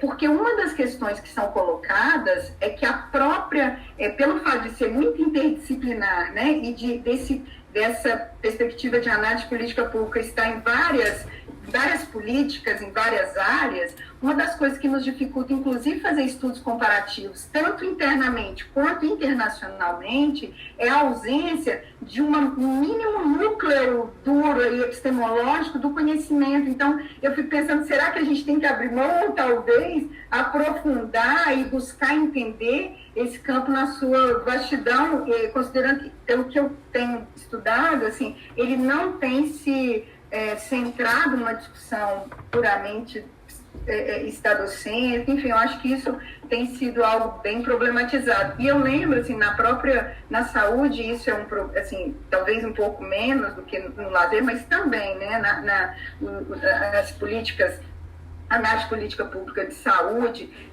né, da própria assistência social, e eu acho que do esporte, muitas vezes ainda não tem um aprofundamento de uma leitura desse campo, que não é específico brasileiro, ele tem uma origem americana, mas também europeia, com várias discussões. Você traz aí a referência dele, né, da teoria da agência, dessas discussões. Então, assim, será que talvez a gente não tenha que fazer esse aprofundamento nessa abertura, né, eu concordo com você, saindo de um discurso que parece que fica quase partidário, ideológico e pouco... E obscurantismo, no sentido de entender a realidade que você traz aí tão claramente. Então, esse foi um primeiro ponto. E aí, pensando nesse comparativo, né, com a Inglaterra, assim, Fernanda, eu fiquei pensando, a Inglaterra é um estado unitário, né, não é uma federação, né? De alguma forma, isso você percebe que essa conformação do estado tem um impacto no que você viu aí em relação às políticas? Essa é uma primeira pergunta. E uma segunda, que eu acho que o Bruno já entrou, né, e você também já abordou, considerando essa diversidade e heterogeneidade dos municípios brasileiros, e aí trazendo para Minas Gerais, que a gente começou a ter, né, a necessidade de entender o que estava acontecendo na ponta, né, no âmbito local. Acho que esse é um esforço que a gente vai, né, galgar. A gente já tem isso como uma estratégia assim, de aprofundamento dos estudos. Nós temos 853 municípios, mais de 50%, se eu não me engano, 68%, com menos de 50 mil habitantes, né, com uma dependência direta de repasse financeiro, né, federal especialmente. Então, assim, como a gente fazer essa defesa, que eu concordo com você, não dá para esperar criar um sistema, mas como lançar esse olhar, né, para o potencial de localidades, mas também sem cair no risco de uma, que aqui na saúde chamava de centralização autárquica, né, de uma superresponsabilização para entes que, de fato, tem uma total dependência de recursos e não vão ter capacidade instalada, capacidade de fazer acontecer a política esportiva, inclusive pelo custo. Você falou aí do capital político, que pode estar vinculado a ela, mas eu acho que também tem um custo baixo político quando ela não existe. Não acho que ela é um grande fator, assim, sabe? E aí, assim, essa é uma questão que eu queria, né? Um tempo que a gente tem pouco tempo e está nessa coisa, Vitor, mas eu acho que é uma questão bem importante e que você, né, provocou aí. Rapidamente, a gente fazendo um levantamento do investimento dos municípios na função esporte e lazer do Estado, menos de 50% investe cerca de 60 mil reais. Isso assim, né? Se a gente pegar então a mediana, isso é pior ainda, mas pegando uma média desses, né, da metade dos municípios, menos de 60 mil reais mensais, né, na política. É coisa, falando disso, para uma política pública, né, eu lembro de uma professora que ela marcou muito, ela falava assim, gente, falar de política pública sem financiamento, esquece, né, vocês estão falando, papo furado. Então, assim, não sei, eu acho que tudo isso, né, que você provocou, e queria te parabenizar, e acho que você, né, trouxe vários elementos aí para a gente pensar e avançar aí na reflexão. Muito obrigada de novo, eu sempre gosto mais de te ouvir, você, né, foi uma pessoa que eu encontrei logo assim que eu cheguei aqui, aproximei da área e você me acolheu com muito carinho. Te agradeço aí pela essa parceria. Obrigada. Pessoal, só para informar que nós encerramos as inscrições, ainda tem uma pergunta escrita do Feijão para os íntimos João, né? Ele é o contrário do pajé que eu brinquei. Fernando, você prefere que eu leia a pergunta dele de uma vez? Ou você quer responder essas duas e depois a gente volta? Acho que eu prefiro responder primeiro, Brisa, que... Fica muita coisa, né? Deixa eu ver se eu vou dar conta. À vontade, pode ir lá. Primeiro, a Sheila, né? Também agradecer a Sheila, legal que você esteja aí. Eu acho que um dos primeiros contatos com a UFMG foi pela Sheila, porque a gente se encontrou lá meio que aleatoriamente num evento em Portugal, uns anos atrás, e enfim, foi uma experiência muito legal, muito carinho por ela. Bom, eu no mestrado também estudei universidade, né, então é um tema que eu gosto, assim, não foi foco do meu estudo, então eu vou falar muito mais, assim, pela minha experiência lá, né, enquanto um acadêmico, né, que estava vivendo a universidade e percebendo como isso ocorria, né. Assim, primeiro, existe uma relação muito forte entre as NGBs e as universidades, né. Então, por exemplo, o Centro de Referência Nacional do Cricket, que é uma modalidade super importante para a Inglaterra, era dentro da Loughborough University, né? Outras modalidades, elas estavam dentro da universidade, assim, o altíssimo rendimento estava dentro da universidade, trabalhando em conjunto, né? E aí a NGB entrando com um recurso que é público, a universidade também mobilizando seus recursos para a coisa acontecer. Então, eu vejo uma aproximação muito grande entre as NGBs, o esporte de altíssimo rendimento, e a universidade, né? E a universidade, claro, ainda um pouco distante do modelo americano, né, no qual a universidade tem um papel muito forte na formação de atletas, que as ligas são muito fortes, mas particularmente na universidade que eu estava, você ia até a piscina e aí tinha assim banners, né? Olha, os atletas olímpicos de natação, esses aqui da Olimpíada de 2012 treinaram aqui, os de 2016 que treinaram aqui, e aí eram dezenas, sabe? Então, assim, uma proximidade muito grande. Isso pensando no esporte bem de elite, né? O ápice ali do rendimento esportivo. Mas a universidade, assim, ela tinha uma abertura que você, por exemplo, você entra no site da universidade e diz assim, eu quero saber sobre esporte na universidade. Aí ele fala assim, viu, mas você quer só brincar de esporte, ou você quer brincar sério, ou você quer aprender uma modalidade, ou você quer ter um rendimento a nível universitário, ou você quer representar teu país, sabe assim? Vários níveis, então me parece bastante abrangente, né? Eu quero só brincar, olha, então tais dias, tais horários, tem um grupo que se reúne lá para praticar futebol, né? Entre a comunidade universitária, vai lá, é só para brincar, né? Não, eu quero brincar um pouquinho mais sério, né? Eu queria, enfim, disputar alguma coisa, então você procura outro espaço aqui que vai ter, vamos formar equipes, vai ter um campeonatinho aqui interno da universidade. Não, eu quero um pouquinho mais. Não, então você procura o time da universidade que disputa uma liga universitária com outro. E assim, sabe, as várias manifestações de esporte, as várias possibilidades de esporte se apresentam dentro da universidade, né? E que fica bastante distante da nossa realidade aqui. Então você vai ter desde o cara que só quer brincar e que só gosta do esporte, até o cara que é uma referência internacional naquela modalidade dentro da mesma universidade e muitas vezes compartilhando o mesmo espaço, faz muita qualidade, equipamentos de ponta e tudo mais. Sabe? Então essa foi a minha percepção da universidade lá, de uma maneira assim, tratando o esporte de maneira mais abrangente, né, nas suas várias possibilidades e com uma interlocução muito forte com as NGBs, com as confederações e aí dessa forma fazendo parte da própria política. Tá? E, por exemplo, outra coisa que eu lembrei agora, o escritório, por exemplo, regional ali, né, tem como se fosse um estado, né, e o representante dentro daquele município ficava no escritório dentro da própria universidade, sabe? Com toda essa integração, eu senti a universidade muito mais parte da política do que a gente vê aqui no Brasil, tá? Porque quando a gente fala daí da política universitária, a gente fala de uma coisa que está limitada em si mesmo, né? Essa é a política só para os universitários, e não a universidade enquanto um elemento da política de maneira mais ampla, tá? É isso que eu posso falar, Sheila. Desculpa, porque essa minha percepção não foi o foco do estudo, certo? Mas posso correr atrás, precisar de mais informações, a gente mobiliza a turma lá.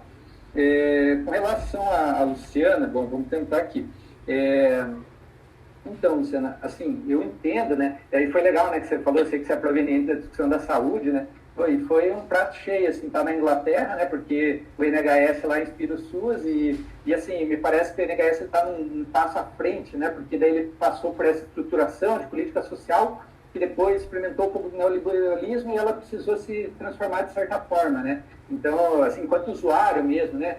Você começa por contato telefônico com o médico para não ter o gargalo lá de estar na UBS, todo mundo junto. E aí você chega para ter uma consulta médica, no máximo 12 minutos, você só pode falar de um problema de saúde. Se estiver com dor de cabeça, dor de cabeça, dor no pé, você só pode falar de uma delas.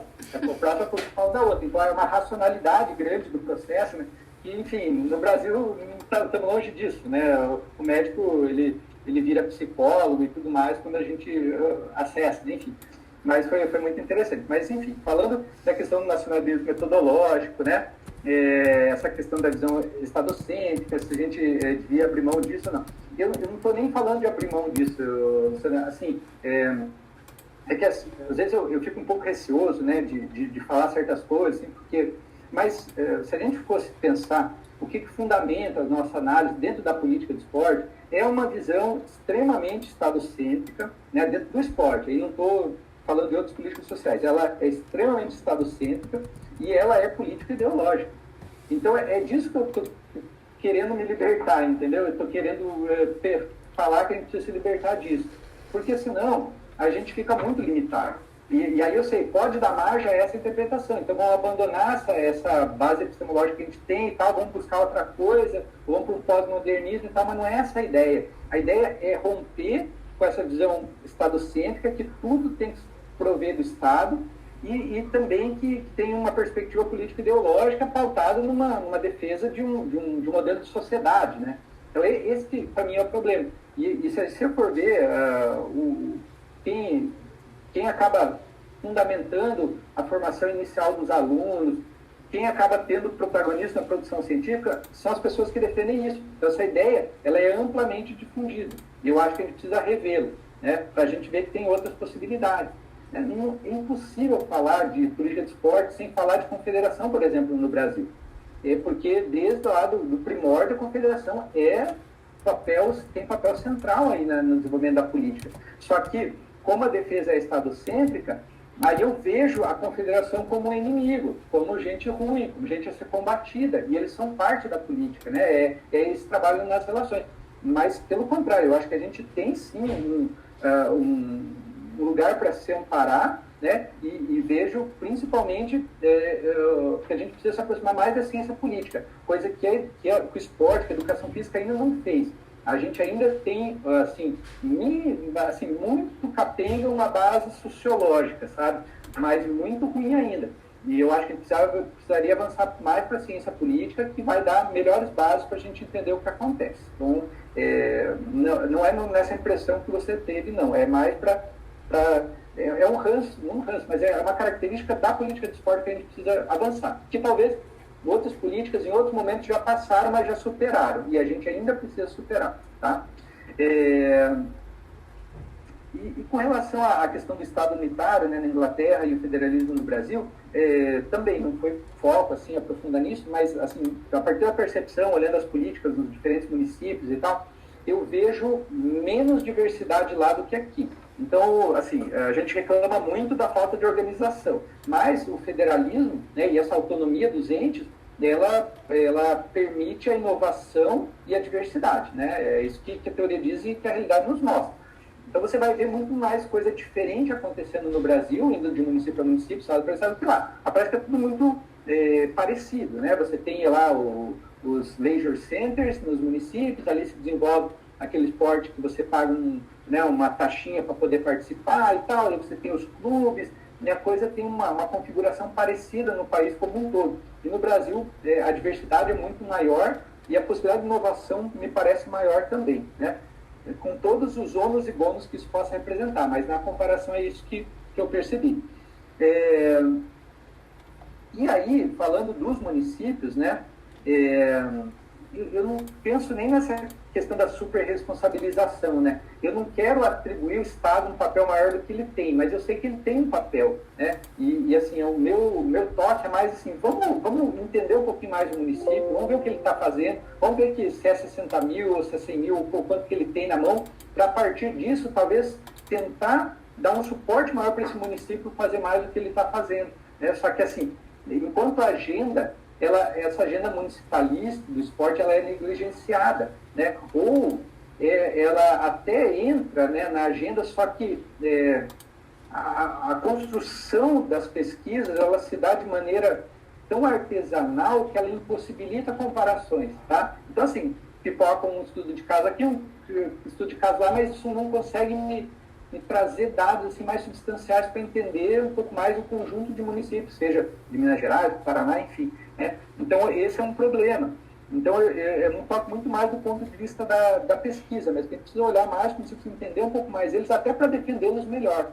E concordo, né? É muito cruel esperar que o município, com 60 mil por mês, né? Ou às vezes é menos, que às vezes é 60 mil por ano, né? Ele dê conta de atender lá a população que seja de 4, 5, 10 mil habitantes. É impossível, né? Então, não é essa a ideia, né, de super responsabilizar o município, mas sim entender que ele tem um papel importante. Então, vamos entender, vamos compreender e vamos, enquanto daí uma agenda mais política, né, defender a necessidade de mais recursos, de mais atenção a esses municípios, uma estruturação um pouco maior para que eles deem conta dessa demanda, né? Talvez lá para frente o papel do governo federal seja secundário em relação à implementação de política. Ele vai ser muito mais um articulador, um destinador de recursos. A implementação vai estar lá na ponta, no município, onde as coisas acontecem.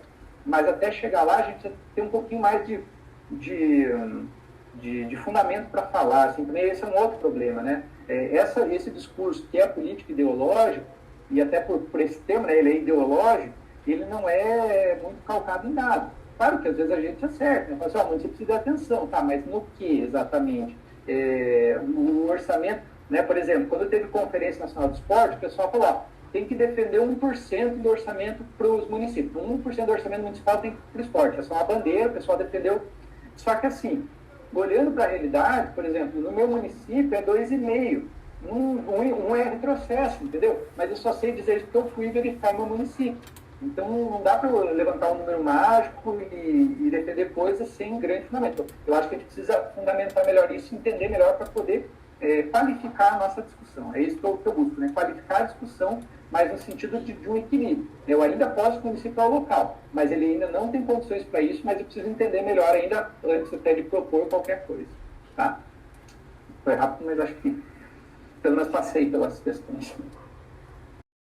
Obrigada, professor Fernando. Não sei se você conseguiu acompanhar o chat aqui, mas tem muitas mensagens de agradecimento, de parabenização. Obrigado. Então, só para dar esse retorno, né? Eu vou ler a pergunta do Feijão, do João, para você, então. E aí eu vou fazer uma também, só porque a gente estava fazendo bloco de duas, e aí eu vou encerrar desse jeito, tá bem? Tá bom. Olá, pessoal, boa noite. Eu tenho a impressão que a gestão esportiva no Brasil, em todas as esferas, está quase sempre liderada por ex-atletas, em grande parte sem uma formação técnica. Acreditam que esse pode ser um problema dessa gestão do esporte, com a ausência de um tecnicismo dentro dos órgãos públicos? Essa é a pergunta do Feijão. E aí, professor Fernando, eu queria pegar 2 pontos assim, um que me chamou a atenção no texto, que você até comentou, que é em relação a esse percentual de participação, se a gente faz esse comparativo aqui, né, Brasil, Reino Unido. Agora eu fiquei na dúvida se é Reino Unido como um todo ou só na Inglaterra especificamente. Mas aí, porque me chamou a atenção também, principalmente em relação à participação das mulheres. A gente leu uma pesquisa recentemente que fala tanto da quantidade de práticas de esporte e lazer pelas mulheres, mas abrange também em relação à qualidade dessas práticas, né, que muitas vezes elas estão atreladas a momentos de lazer com a família, né? Não é um tempo de prática exclusiva dela. E aí esbarra um pouco nisso que você falou, né? Que assim, que na verdade a gente tem que dar uma relativizada nesses dados também, saber quais são esses indicadores, porque assim, tem essa discrepância entre 60% lá, 30% a gente, mas que na verdade a mudança que teve foram os parâmetros de aferição que eles fizeram, né? E não porque a população está praticando mais esportes. Então acho que isso é uma coisa legal para a gente avaliar, porque muitas vezes também a gente entra nessa questão acha que o jeitinho brasileiro, que essa nossa política é feita desse jeito só aqui, mas que na verdade é assim em outras partes, né? Só que a história, em muitas vezes, né, tem essa máxima de que a história ela é contada pelos vencedores, né? Então, assim, que bom que a gente tem estudado essas políticas em outros locais e tendo essas nossas avaliações também de como são feitos esses processos. E aí, um outro ponto que talvez vai esbarrar nessa fala sua sobre essa questão da desestetização, que é essa noção do público, mas não gratuito. Como que isso funciona lá? Porque, em grande medida, até como eu falei, a minha pesquisa sobre as universidades, a gente defende, né, essa universidade pública, gratuita e de qualidade. Por que a gente bate na tecla que tem que ser público, tem que ser gratuito e tem que ser de qualidade? Porque muitas vezes a gente caminha por essa lógica mais neoliberal, talvez, de que, apesar de público, você vai estar pagando pelo ensino, uma educação que deveria ser publicizada a todos, que deveria ser universal. Então, só para você falar um pouco sobre isso e se essa é uma perspectiva ou não para o esporte, para o lazer, na sua análise também. Bom, aí a gente encerra realmente. Obrigada. Tá bom. Obrigado pelas perguntas. Então, o Feijão é o João, é isso? Tá, beleza. Com relação, né, ao fato de a gestão do esporte muitas vezes está na mão dos ex-atletas, né? E ele fala de faltar um tecnicismo, né? Eu entendi esse tecnicismo mais no sentido assim de pessoas que têm uma formação, que têm um pouco mais de ferramentas para poder fazer a gestão da coisa, né? Assim, eu acho que dentro dos ex-atletas vai ter ex-atleta que tem capacidade e tem ex-atleta que não tem capacidade. Assim como nos formados em educação física vai ter gente que tem capacidade e gente que não tem capacidade de fazer gestão. Até porque, se a gente olhar para o currículo de formação, de repente a gente tem lá uma disciplina de gestão, uma de políticas, e olha lá, isso não dá conta de fazer a formação, né? Lá na Inglaterra, na universidade que eu estudei, existe um curso de graduação, né? Que tem bastante nos Estados Unidos também, que é só gestão esportiva. E aí, com certeza, o nível de formação ele é muito superior, né? Pode aprofundar muito mais nesse tipo de atuação. Então, eu entendo, talvez, que a presença de uma pessoa com formação ela é importante, tudo mais, mas não adianta a gente falar que a nossa formação, do jeito que ela é hoje, ela dá conta, porque não dá. Né? Talvez a gente tivesse que caminhar para um curso de formação específica em gestão esportiva, alguma coisa nesse sentido. Né? Existe uma iniciativa pioneira na UFPR Litoral aqui no Paraná nesse sentido, só que eles abandonaram essa iniciativa, tá? Por conta de empregabilidade, conselho e tal, e outras questões.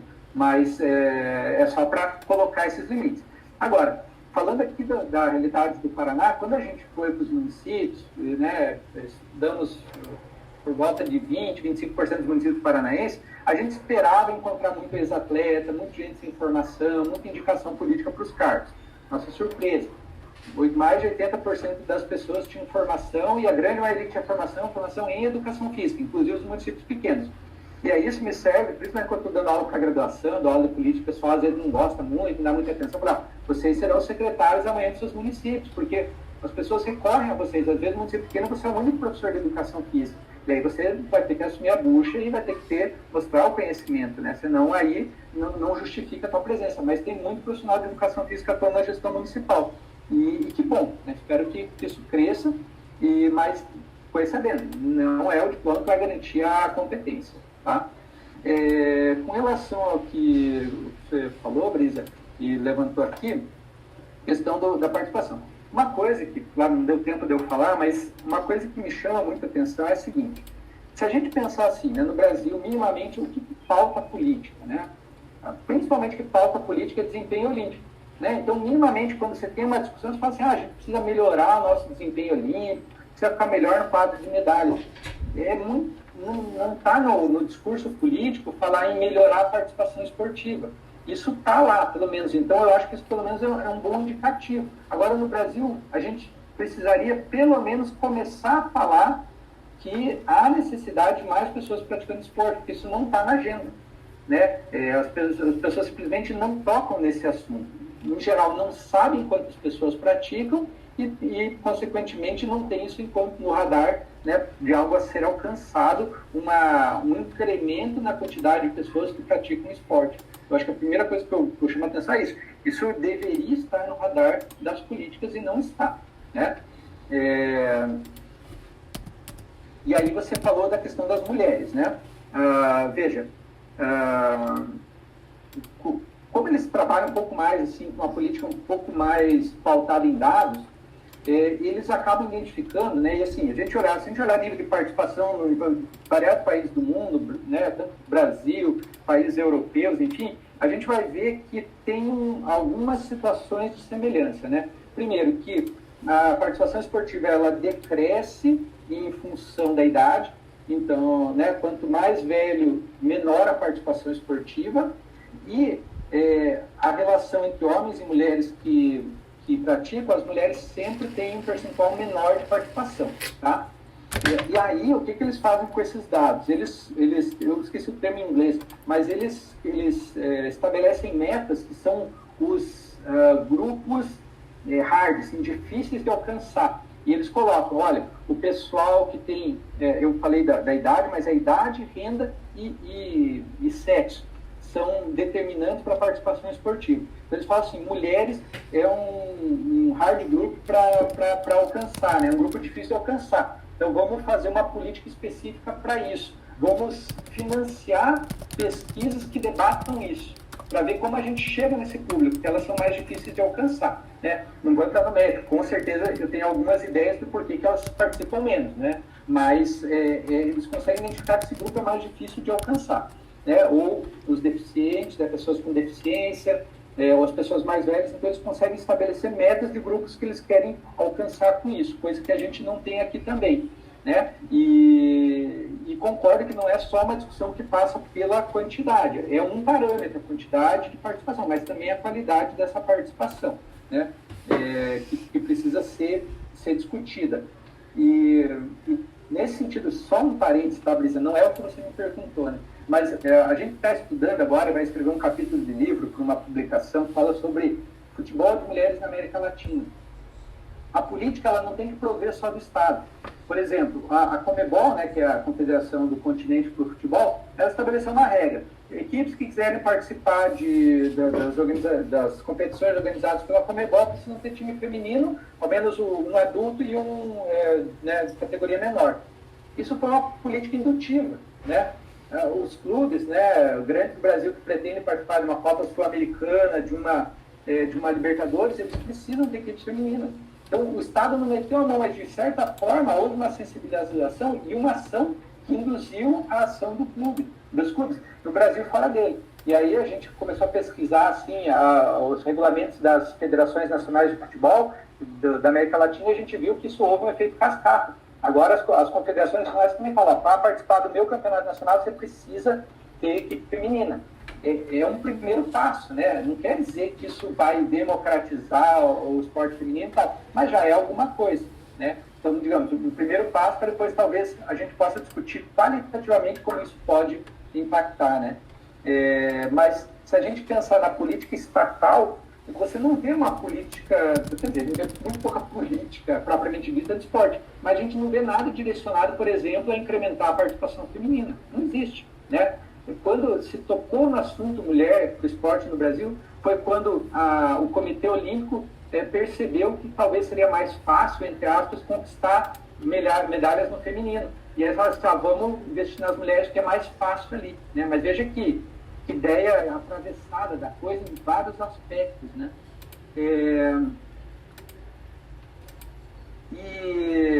Enfim, é mais ou menos por aí, tá, Brisa? Eu sei que eu não te respondi completamente, mas é um pouco dessa discussão do esporte para as mulheres, que eu acho que é uma discussão que a gente precisa fazer muito, assim, e precisa avançar muito nessa discussão, porque elas são um grupo que tem todo um peso aí social, discriminatório, tem uma série de coisas, e isso impacta também na prática esportiva dela. Mas por que é tão difícil comparar os países também? E aí eu entro na questão do público não gratuito, né?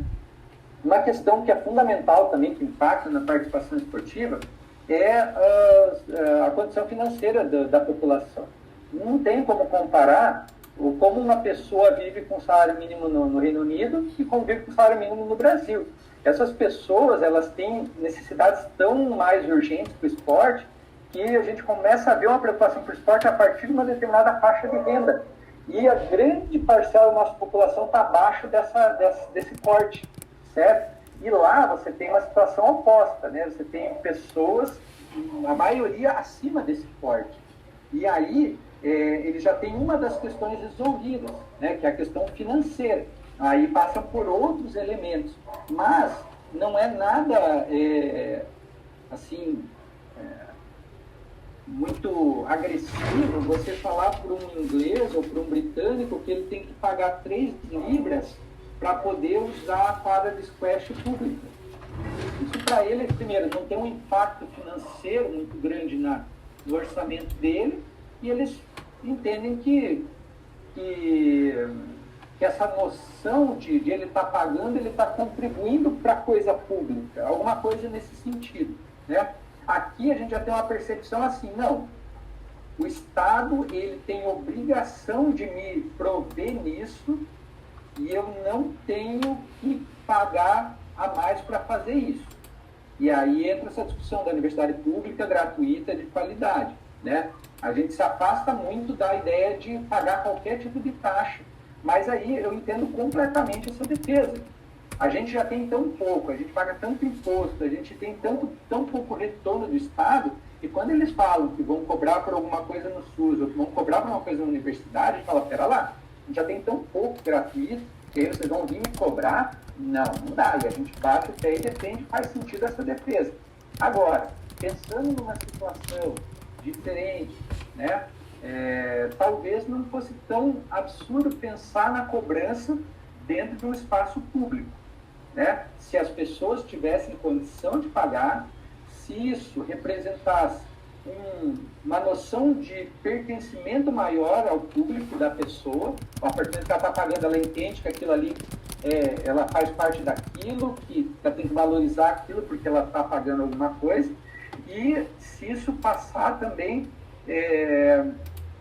por uma contrapartida em outro ponto, né? Porque assim, a gente está estrangulado de imposto, vai pagar mais, né? Talvez se eu tiver menos imposto e puder ter um pouquinho mais de liberdade sobre o meu dinheiro, isso me leve a colocar um pouquinho de dinheiro no esporte, mesmo que seja a partir de um ente público. E que esse dinheiro vai fazer com que haja um serviço de melhor qualidade, contratação de mais profissionais ou coisas do tipo.